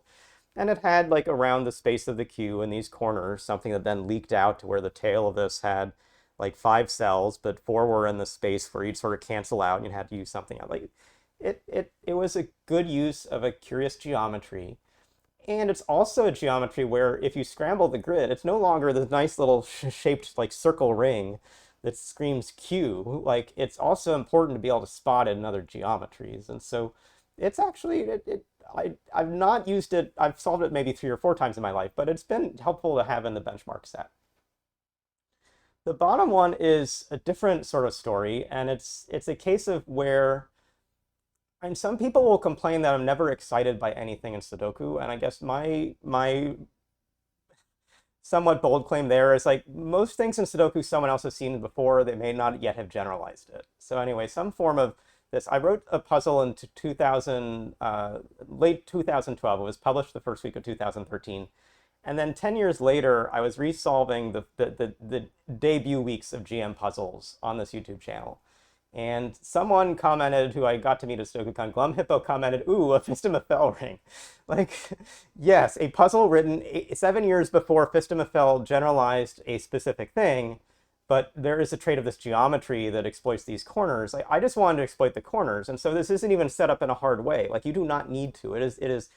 It's hammer over head to actually call it this, but I wasn't writing it to say, oh, I want to write a hard puzzle with a Fistum-Eiffel ring in it. I was just writing a puzzle to explore, could I place a few numbers in a few places to get something cool in the corners? I wanted a cool in the corners experience. And this has 8 numbers in the center that aren't currently in the outside, and so they're going to be places they all go. Great. Intuitions happen before you know to generalize them. And just because you're making them, you're playing them, you're willing to work hard on a puzzle that even stumps you a bit to figure out, is there something I could see there again? And that's one of the most interesting bits. Like the Fistum-Eiffel ring is one of the few logical styles that doesn't actually hold up well with benchmarking. When you scramble it apart, most people can't see it any other space except the most telegraphed middle spot for it, even though it's logically the same. And so if we wanted to have a reverse Turing test of Sudoku solving by a computer versus a human, once a computer can solve it, a computer can do a Fistum-Eiffel ring everywhere, and a human can only do it in like the bands that include rows 1, 2, 3, but most typically 3 and 7 and 3 and 7. But yeah, like, these are real things. So here are things that now for me are generalizations, but I don't think anyone else will accept. I believe I can select particular geometries of givens in a classic Sudoku that will consistently advantage or disadvantage certain solvers.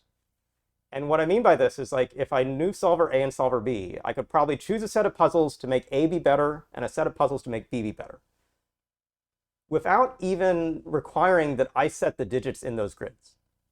But now in a real competition, you can set the digits in the grids too, but there's some geometries are going to lean into certain steps more than other geometries will. And if I know you're better at hidden singles and hidden pairs, or sorry, naked singles, or anything else, there's something real there. The second thing is that the only thing limiting number place from being Sudoku was a very curious choice by Howard Garnes related to the geometry of the grids he made. So Howard Garnes is the retired Indiana architect who in 1979 first had these puzzles published by Dell. And not a single editor at Dell ever bothered to change a thing that had been done with these puzzles. And so I'm going to tell you the second story first and then come back to the first. But these are things that, like, when I was doing the 12 days of Sudoku over this last year, like really playing with geometry and construction a lot, I was quite surprised to sort of see these results. I mean, there's a lot that still makes Niccoli become the leader with Sudoku, but it's not just that they were like so bright to remove some numbers and add some symmetry. That's not the story. Like the first editor would have fixed this, and it's just there wasn't anyone editing Howard Garnes's puzzles. So here's something to think about number place. I'd say it's a one heuristic geometry. What do I mean by that? I mean that it's constrained in such a way you only ever need to know one thing to do it, and I won't yet tell you which of the things the one thing is, but there's no second or third or 10th heuristic in this puzzle. And there's a specific thing I hear a lot about this style, which is it has too many digits, it's got no symmetry, it was too easy. The too easy I agree with, but I don't know that I agree with the digit number or the symmetry arguments as much. Like, those are the symptoms. Like, what is the design style of number place? And please ignore the hint circles. This is the very first puzzle of two. This can be solved in 1 to 9 order if you care, or maybe the other one. Maybe number 2 is one of the first two puzzles can be solved in 1 to 9 order. It can also be solved in a lot of other fixed digit orders. It's like very limiting. Well, this puzzle has 36 numbers. This has 36 numbers. If you subtract mine in pencil, this has 36 numbers. But that's also not the thing. It's one step more than those 36 numbers. It's thinking about 4 and 5. Every row, every column, and every region already has 4 givens. And each also then has 5 empty spaces. So there are 36 givens, there are 45 blanks, but there's full balance, absolute balance. I've made up the term balance 4 for this, but whatever you want to call it, that doesn't have to happen. And it's not symmetry, but it's beautiful in its own way. Like, Howard Garnes as an architect may have loved this element of arrangement of pieces into a puzzle. And I've never heard anyone write that or say that, but it's, to me, like, it's, I believe someone else, Howard Garnes at least, knew this about his design and would say, I'm surprised people don't talk more about it. But this is the case of a designer being too cute. He had the perfect rule set. Dell did the wrong thing by putting in the hint circles, and Dell did nothing else. Like, they can't all be distributed that way. A lot of 36, I could make the hardest Sudoku ever in 36 givens, probably. Well, one of the hardest ones. I tried to make a 36 given in a balance 4 style.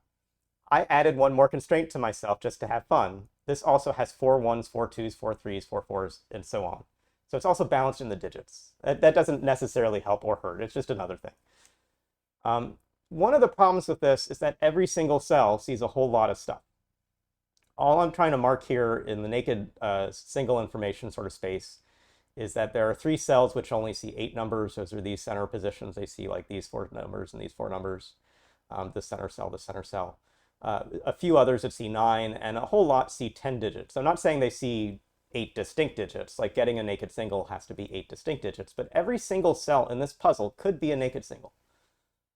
And it turns out about a quarter of them are. And it turns out if you look for hidden singles in a similar way, about a quarter of cells, whichever number you choose, are hidden singles at the start. Like, without any other cell having been filled, is I guess what I'm trying to say. Like, for sure, once I play, like, if I look at this 3 and this 3 and place this 3, now, like, it's easier to understand this is a hidden single 1. So I don't get this 1 in the first pass. This 3 now makes this a 1, but this is super, super constrained. And a thing that I sometimes think about with puzzles, this is a complex table, I'll try to go through it, is can I take a geometry and make an X-wing happen in it, or make a box line reduction happen in it, or any of these sort of pieces? And you can go through and mostly say yes to these. Like, I think the naked triples, hidden triples, you're sort of stretching because by then you're more likely to identify it as the pair first, because if you're seeing a trait of these three cells, there's got to be something about the other two that makes it work. So I'm not going to say that you can put a quad in this puzzle and legitimately call it a quad. A quad's just an inverse single. But you can put an X-wing somewhere in the grid. That's different from saying, will any solver ever need to use it? So like, is there any puzzle that is a number place puzzle that needs an X-wing? Is there any puzzle that needs a naked pair? Here's a stronger statement. Is there any puzzle that needs a hidden single?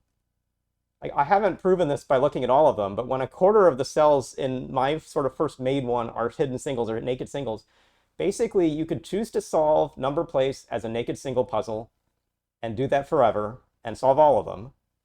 Or you could solve it as a hidden single puzzle for forever and solve all of them, but never have to see the world the other way. Like, you could split the world, naked solvers, hidden solvers. Number place doesn't require you to ever consider the other side. So is it possible to require, as a first step, any deduction in this style? No. Naked singles or hidden singles is number place. Recognize Sudoku knows a lot more than like these two individual rows that number place takes. Most, but not all. Because somewhere between those two rows and a geometry which is balanced 4 are other geometries. And so you have to ask yourself, what other geometries can allow an X-wing or can allow a triple? Or like, there are some out there. So here's sort of the place I want to take you all next. Is balance 3 any better? So balance 4, again, was 4 in row, column, box. So this is 3. In every row, there are 3 numbers. In every column, there are 3 numbers. In every box, there are 3 numbers. And just cause, in these puzzles, there are also 3 1s, 3 2s, 3 3s, 3 4s. So the 27 digits are also balanced equally. One of these puzzles is easy to solve, and the other is very hard to solve. And I've only like swapped the bottom 2 numbers, 4 and 2. They all have the same very hard step in them, but in one of them, singles let you free, and the other they don't. But that's more about these puzzles. This was proposed to be a good world record idea for Sudoku because, like, well, 27 is a good number of givens. It's not too many, and it's got like all these equal things. And I think this is a very unfair puzzle for Kotomori Nishi, and it's very fair for Thomas Snyder. And so I will accept, if I'm biased, that like I should like this puzzle, this geometry, but I don't think it's fair. And why isn't it fair? Well, here's the naked information for this puzzle. Again, if I have every cell with 3 numbers in these places, what do I see? I see 1, 2, 3, 4, 5, 6, 7.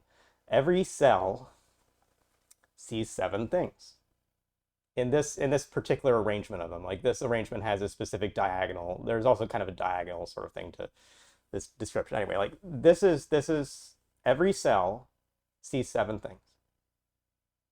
This is a problem. Can you place a naked single in a puzzle like this? If a naked single requires seeing 8 other numbers. Now, there's lots of hidden information here still, and like I'll color in different ways. Like, well, these 6s look good, I can make a 6 node, and these 9s look good, I can make a 9 node, and you make progress on the hidden side. This is a puzzle that amazingly has no naked singles ever near the start of the puzzle, and until you place more digits, they're not going to suddenly happen. Like, you can sort of do a naked pair, it's tricky, but also because of how many things you have to do to make it happen, so the 2 cells that are in the same space, row, column, or box, have the same 2 only unused things. Like, by then, the hidden information is very good in those numbers. So I've not made one that's a compelling naked pair, but this no versus this yes shows that this is a highly biased design for 2 different types of solver if they're starting with naked versus hidden information. And I'm not trying to say that that's a good thing or a bad thing from a competition sense, but I'm trying to say, why don't I always follow the same path when I first see a classic grid? Like, I now have an intuition about the kind of step or the kinds of places I should give more attention when looking at a classic grid. And I still may do the 3 rows at the top and 3 rows in the middle, but at some stage, if that's not working, I shift to naked positions and I start to like sort of map those cells. And there are other geometries. I won't say that you can really turn off hidden singles for all such puzzles, but I've written a puzzle that needs 21 naked singles, and I think it can have 21 naked singles at the start, and it can't have a hidden until like position 9 or 10. So it's like you can make some that are pretty deep in the other direction too, but not just by the choice of geometry. The choice of geometry, you can limit naked information very easily, and hidden's trickier because hidden is very much about the identities of the digits. But I want to make those points because both that Sudoku felt inevitable once people played with different geometry, and that still even when you play with geometry you can find some unusual things. Like those are points you should take heart in. Here's a story about how I didn't get angry at my co-author who looked to have plagiarized me.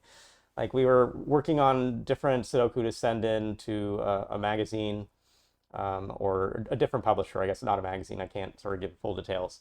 And this one, still unpublished except on my blog, is the puzzle I wrote, let's say in September of last year, October of last year.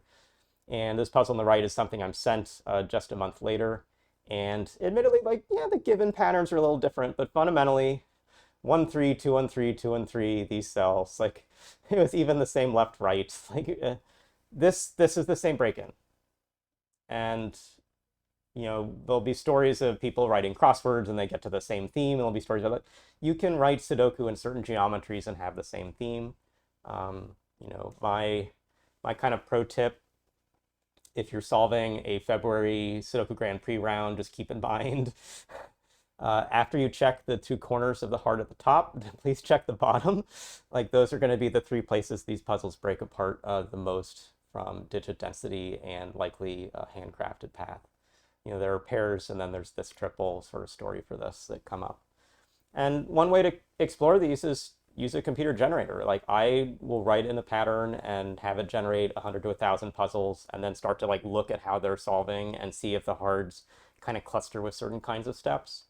It definitely gets you different intuition than you'd ever think you could develop your own. Like, yeah, I couldn't hand construct enough puzzles to do it. It's the same when people say like, to learn poker, like the computer sort of helped there because you wouldn't deal out 1,000 hands like Doyle Brunson might have in the old days. Well, in Sudoku, some of this comes from the same sense.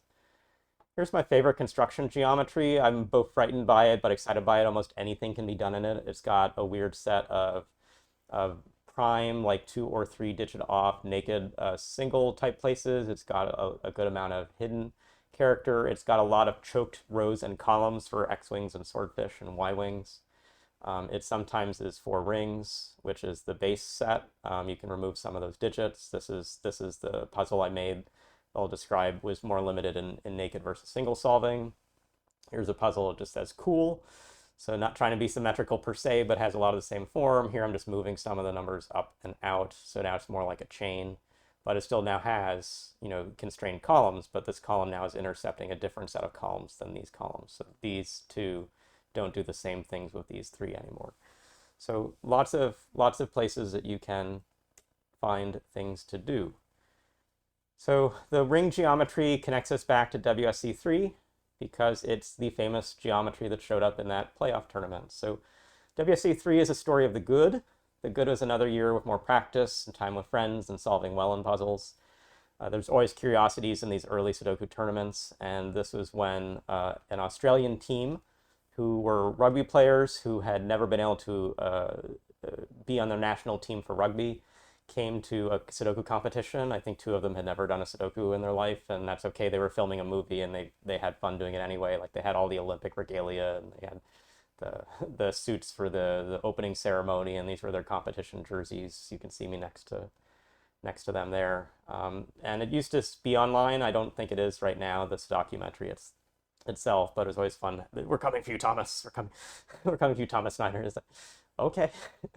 The bad is that this is the first and only time when I was really competing that I wasn't first. I was very close to it, but there was a new competitor. He competed at WC2 and was 21st, but he continued practice and he'd really accelerated his skill at classics. And something I wasn't expecting, but is inevitable in the competition space, is he was starting to practice a faster way when stuck in a puzzle to just get to the solution of a puzzle. And so his approach was to use a sketch pad of pre-printed grids, and so when he wanted to bifurcate and write some ideas out, he would just write them on the grid and then mentally be able to map them over. Like for me, it would more help if it was a transparency and it overlaid or anything else. I think if you practiced for it, the sketch pad would help. But he basically came with paper, came with special paper to sort of work for that. And on the hard puzzles, when he was using it, tended to work better for him. So better at classics as a base, and then having a better way to throttle on the hardest puzzles.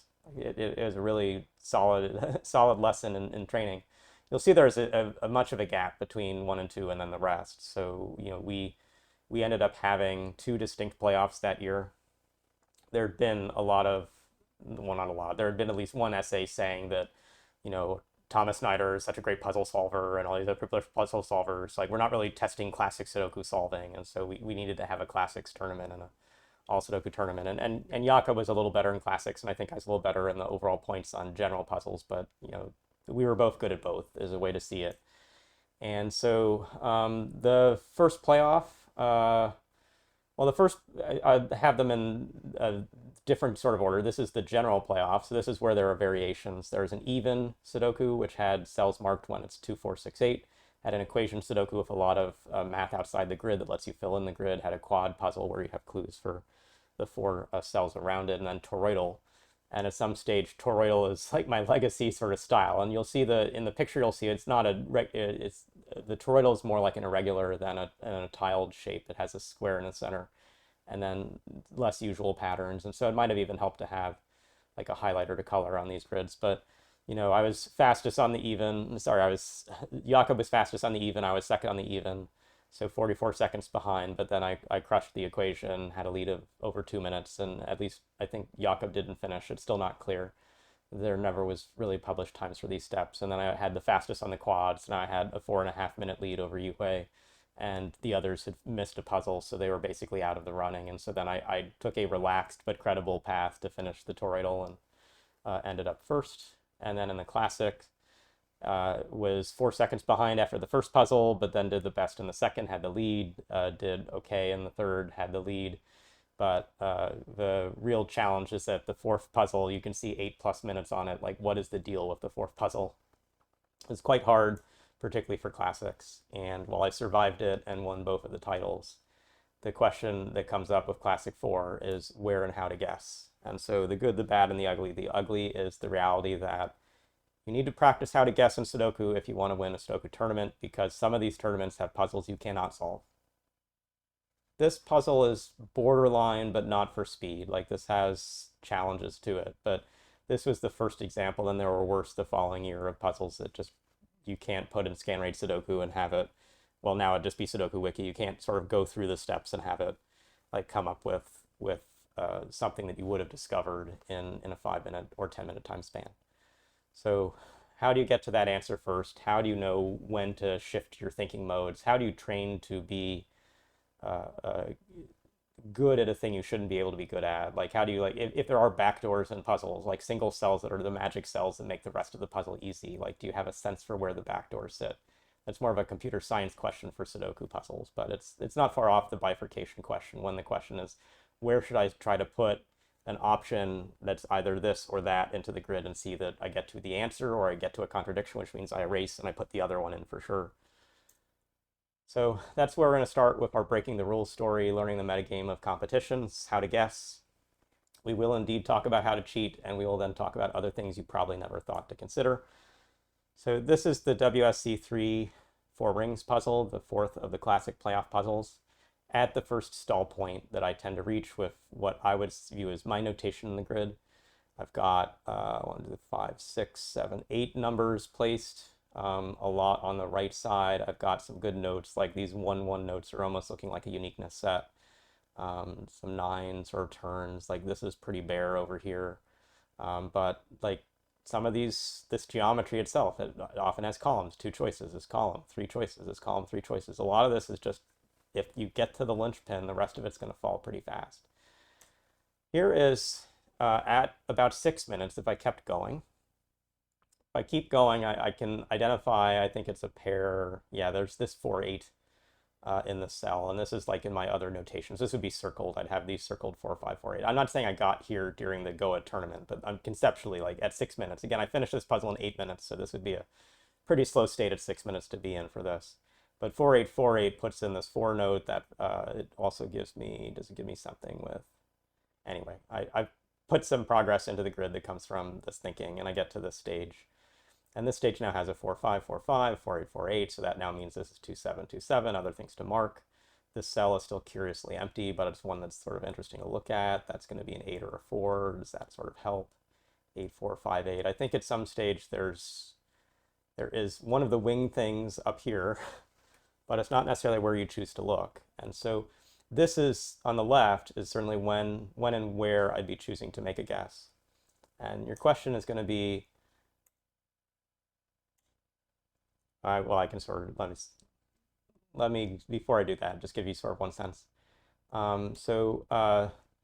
Even in this notation, like you'll see I've already put in like an X-wing in the 6s because I know that this box itself is like pretty limiting. So when this 6 and this 6 puts in the 6 note, I know this cell is dead for 6s because 6 to 6 to 6 to 6 comes out. So I get these are recognizing an X-wing, but just because of a pattern of a box. And this comes up a lot in this geometry. So there's a lot that's already in this grid. I guess what I'm saying is maybe the problem is I didn't look for Y-wings after the X-wings because I think it's a Y-wing that might be important here. But that's not sort of when I would have guessed here. So psychology of guessing, how to guess. First, you've got a lot of choices, but figure out what you want to do and then just always do it. So you can use pen and pencil. One sort of new technology of the last few years are friction pens, which can be erased using heat, as opposed to, I think that's right. Like, let's say it's heat versus regular erasure pens, which are using friction. It doesn't make sense that friction is working somewhere, and it doesn't matter. The carbon comes off a different way. But you have a pen that erases one way, a pencil erases a second way. The pen doesn't erase as cleanly as the first, so it's like use a pen until you want to use a pencil, then you can always erase the pencil but keep the pen. That's the way to do it. Light and dark is a pretty okay approach. I use underlines. Colored pencil, also a choice people use. Those are the how. You may want a few levels of erasure for really, really bad puzzles. And you may also just recognize that you're going to do different things, even in making mistakes at different stages of a puzzle. And so one thing I try to coach some people at, if they do like the friction into pencil thing, use friction for about a minute and then use your pencil for like the rest of the solve, because you probably don't make an error in the first part of the puzzle, but you eventually do later on. So you can like erase back to the 1 minute point, and then if you really had an error, you have to erase the whole grid. And again, 1 minute's just a kind of, it's just a number. It's not, but imagine where it's talking about going through the scanning row by, 3 rows at a time, 3 columns at a time. Do that in friction, then drop it, shift to your pencil, and solve the rest of the grid like that. But it's an okay approach if you always can then recover. I think it's when to guess. When to guess is probably as important as how to guess. And then we're going to get to the art, which is the where. So when to guess, you want to have a mental clock that you've taken far too long without doing something. Time is not your friend. And whether it's this or whether it's this, however you want to like show the look of thinking, you don't get credit for how long you look like you're thinking, you get credit for when you're finishing the puzzle.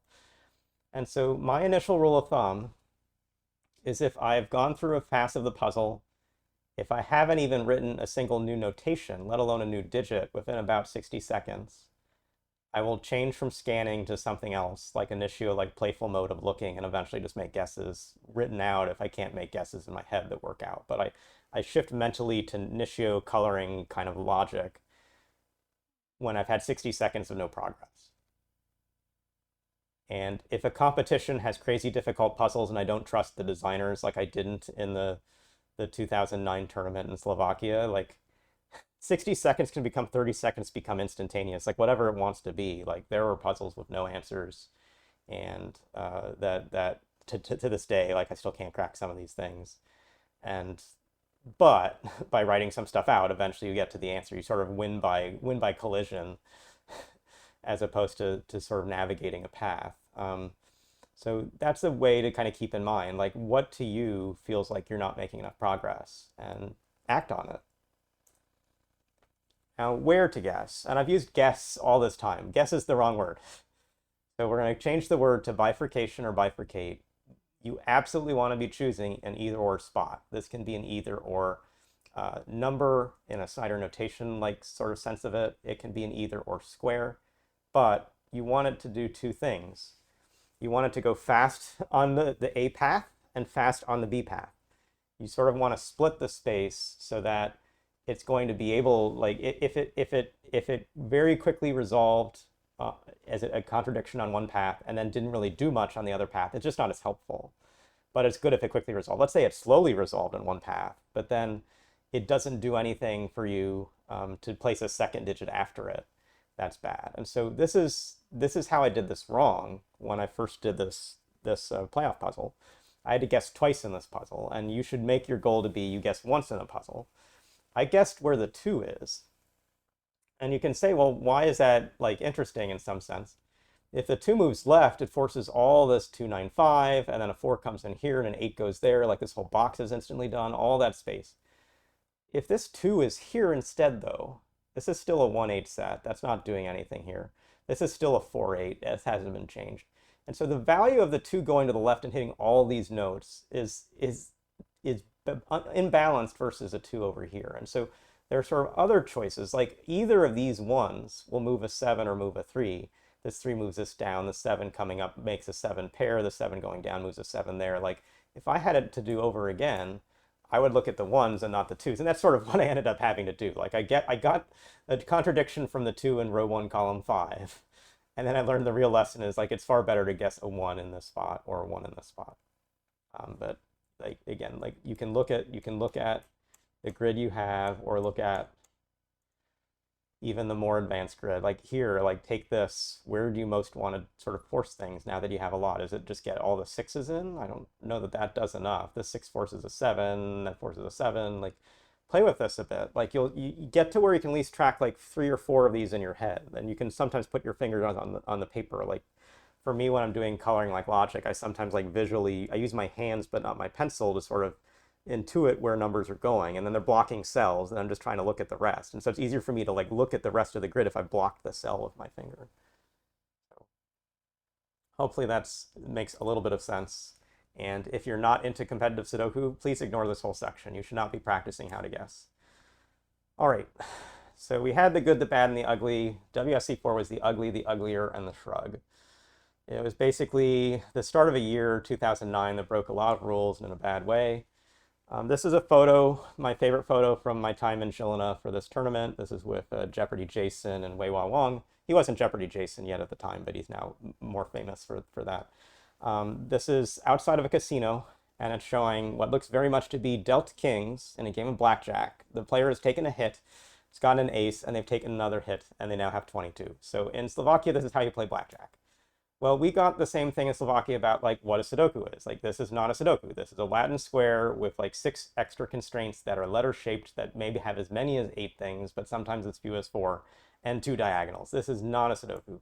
Similarly, having to give up and not solve puzzles is not something you should have to do during a tournament, but it was something you had to do in the playoffs here. Like everyone made the playoffs, basically 36 players. And no one finished the 4 puzzles in the quarterfinals. I might have been farther along or somewhat far along. Like I definitely was on the 4th puzzle, having finished the 3rd puzzle 10 minutes prior.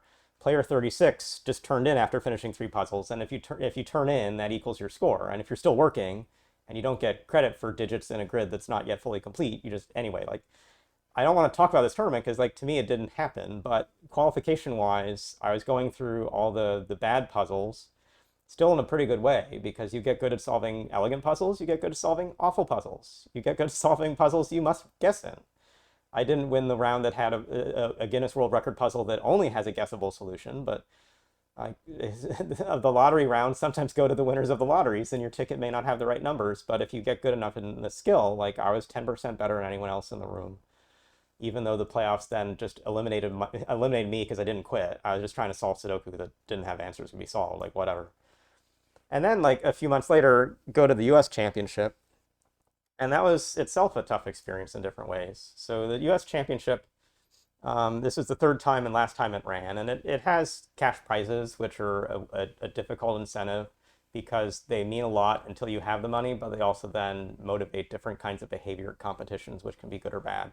And so $10,000 prize for first, 4,000, and 3,000 for the rest of the podium, and all determined by performance on one large playoff puzzle. So how far would you go to get $10,000? My answer was $13.73 and a few hours of special training, and I'll talk to you about that. And someone else's answer was sufficiently advanced technology, otherwise known as magic, and we'll talk about that. So this is what I did, and I mentioned this as a goal after the Lucca, Italy talk, or a tournament, get better at large format grids. I never really bothered super practicing at that. And that's because they wouldn't always appear. They don't not always be the same size. Sometimes they'd be on Flipboard, you have markers. Sometimes they'd be other stuff. Like the USSC was the first standardized large format playoff final that had meaning behind it. It was always on a whiteboard. It always had electric tape, and it always had dry erase markers. And so I like, okay, that's at least a fixed thing. If I made it, it would be useful for as long as that thing happens. So I drove. I probably invested more because I had to get a zip car. I didn't have a car at the time. I got a zip car to go to a Home Depot to get some shower board and one roll of electric tape, and then I made this thing. So it's $13.73 at the Home Depot, and let's say it was like $12 for the car rental. I practiced about 100 puzzles on this grid, not because I wanted to be the world's best at this style, but I felt there was a lot of juice and improvements in time to get from just solving a few puzzles in this mode. And some of this now, like looking back, is sort of obvious, and some of it is sort of subtle. For sure, on paper, I write light and dark. I can write big and small. Like my notation on an edge is a larger version than the little notes in the corners, and for sure, my real numbers are big and dark. You don't get darkness with a dry erase marker, and you don't always even have the same clarity of how you can use the edge of a pen or anything else. I never erase, but it's not that hard to use your other hand to erase. Like I learned to use the left hand as my eraser. It's almost like a Karate Kid, like wax on, wax off. Like wax off is how I would like erase after all these puzzles. And that just became really good because I couldn't write light. So my notation was always bothering my eyes, but it's zero cost to just like, not literally zero, but erasure is fairly fast. It was like to do that. And the last thing, which will like really sort of surprise you, but if you again remember, I was talking about how you have to step pretty far back from the grid to solve. Like you can see there's a space of about the size of me between the grid and the puzzle, like I'm 6 feet away. I went to a mode of solving, which was region first scanning and then row column scanning. I changed how I look at these puzzles. And so like when I'm maybe zoomed out like I am now, I'm doing a little bit of the far thing, but then once I get into the grid, I sort of stay where I'm into the grid. And so like one of the curious things that this meant, I optimized my style pretty well for this, but what it meant was like, and someone from the audience comment on this, it might've been way wild, like I missed all the full houses. Just to say, when I had 8 of numbers, I didn't place the 9th of the number for like 3 of the first given digits, because I just wasn't looking that way. Like I wasn't doing row or column scanning. I was doing region first, box first kind of scanning, because I can catch all of that and do my eyes this way. I got it all. And if I got to step back, like it's just not the same. So all these things were adjustments in the speed. I blazed through this puzzle, and I blazed through it like so fast. I actually like, I have some 8s over on the side that were actually 6 notes. I got them wrong, but like I flipped these digits in my placement, and so I actually have an incorrect grid. You'll see there are 2 6s in this row, and over there, this 6 shouldn't be there. There should be a 4, and the 4 should be here, and the 8 should be here. It's then, you can sort of see how the permutations go. This tournament doesn't allow you to kind of submit and check or anything. Anyway, after I submitted, I was wrong, but like I looked convincing, so I helped the judges to know there was actually a mistake in the grid after I found it 3 or 4 minutes later. And I said to a time reporter, sometimes you can be too fast. Like for sure I was too fast. I'd taken a puzzle that like in the prior years would have taken me 7 or 8 minutes in the large format to solve to about 4. I don't know if I wrote out the exact sort of time on this, but somewhere in the records you can see sort of how much just practicing the large format was equal to about a 40% improvement in time. Tammy McLeod, who ended up finishing first and succeeding, and here you can see some of the notations with lines a little bit on the grid. Very credible solver. She was on stage every single one of those 3 years against me as one of the 3 finalists, and she would become the US champion. And then none of us could understand the third player there because he wasn't stuck at a normal spot. He had somewhere between 3 and 5 digits marked, none of them with notation. The sticking point where the pairs and triples really hang out is about 20 digits in. And so if you've like never solved a puzzle before, this 5 and that 5, place this 5 and that 5, place this 5 and this 5. And anyway, like all the 5 should be in the grid and like 2 of them are there. And so it's like, doesn't make sense what happened. And he was someone who had, this Eugene was the name written on the name tag. He'd first observed him when he handed in his paper just after me in the third round in about 14 minutes, which is pretty good time. Like these were 3 puzzle rounds. So he's doing about a 4-minute, 40-second solve of 3 hard Sudoku puzzles. He's wearing a black hoodie with the hood up, covering his head and ears, got out of his seat soon after turning in, and he was a late registrant. He'd only showed up to do the last round of that day, which also didn't exactly make sense, but we didn't know that at the time. After I wrote in my blog post about the tournament how like Eugene didn't make any sense and like his grid was like, should I be second or third? Like I'd made an error, but you know, the round wasn't allowed to run to its conclusion. Like I was first concerned about fairness for Eugene, and then I was concerned about Eugene's fairness. And so someone from the Netherlands, Johan de Ruyter, who sometimes makes puzzles and sort of shares them with the world, well, he shared something he used Google to find, which is that a few years prior, in the World Chess Open in Philadelphia, like this person with the same name, Eugene Warshawski, known as the man with the hat, was apparently using electronic devices to get the chess moves. He was able to get to a restroom before he was really inquisited, and whatever had been flushed wasn't found after he left, but like there was not sort of a reason to believe a grandmaster level performance from someone like that. And so like I made a note that this should sort of be investigated, and it was investigated. And a lot of ways you can think about how cheating can happen. Like none of this, if you've ever taken a test in a school or been a teacher in a school, all these things are the same kinds of things that you'd want to think about. Low tech, copying some solutions digits from a neighbor after legitimately solving some puzzles. Like there's something that happened about a year ago, which was a lot of speculation when Magnus Carlsen in chess wasn't willing to complete a match against Hans Niemann.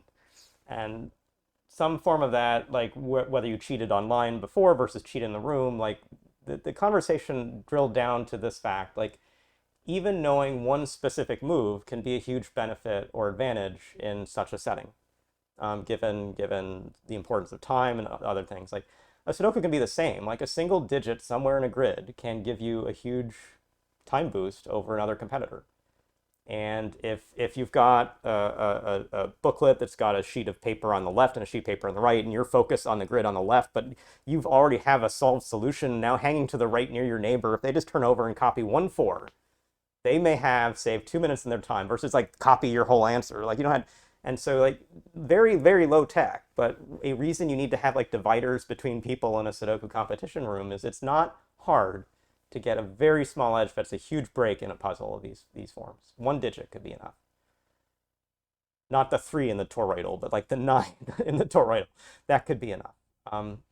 Another low-tech way is just someone that works with the organizing group or with the printers or with the newspaper. And anyone involved in the production of this event could be a weak spot if they're getting some fraction of $10,000 in the back or who knows what. Higher tech. They wouldn't keep cell phones off of tables because some people wanted them for timers. That is the dumbest thing I've ever heard, but that is something that the organizer said in the room. And so like there are apps in other places, if you can get to a picture of a puzzle, like you can have it solved. It was sort of ironic / sad that when Googler Tammy McLeod won the tournament, one of the first things Google did to try to like to display her success was to actually show how Google's Glass or whatever the name was could kind of beat Tammy at Sudoku. And I was like very annoyed that they were doing that because it's not sort of what a puzzler does. But yeah, the technology exists. If you just want an answer, it's there. And a different way, they were handing out papers to the audience. If there was any way to be signaling from the audience back to a competitor, you could for sure get the solutions back. And there are many more. I don't want to write all the ways that I can brainstorm and tell you about how to cheat at these puzzles. Cheating puzzles is not the goal. Being a good problem solver and changing the world is a goal. But for sure, recognizing when people are being too creative in this space.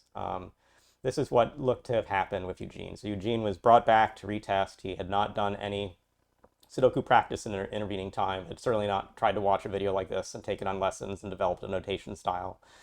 Like he could not compete the exact same puzzle that he'd seen, let alone scrambled versions of it. They didn't have to go to the scrambled versions. He couldn't do any of the 3 puzzles that he had supposedly finished in 14 minutes to earn a spot on stage.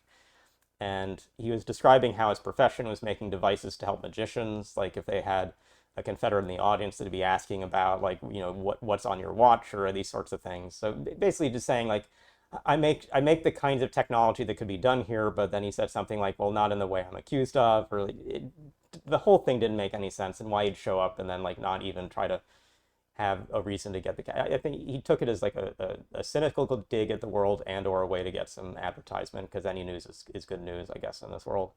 But Eugene was certainly detestable and was thrown out, and his papers looked like the grid on the left. If you were being read the answers through a transceiver, you'd very much put 4, 7, 6, 8, 5. What was that? 2, 3 at the top. It would not look like a person who'd solved. And as I say, like, couldn't meet the benchmarks. We kind of retested different things around the puzzles, from easier puzzles to harder puzzles. So he could not do the exact puzzles. Only 9 of the 81 digits in 15 minutes, when he'd solved the puzzle in about 4, apparently. It was sort of sad year. Bad tournament at the WSC, bad tournament at the USSC, but what it led to was taking a year off from competition and running, for its time, the best World Sudoku Championship that had happened in 2010, with Wei Wong and myself as the main puzzle authors, and Will Schwartz and Nick Baxter and others in the core group there.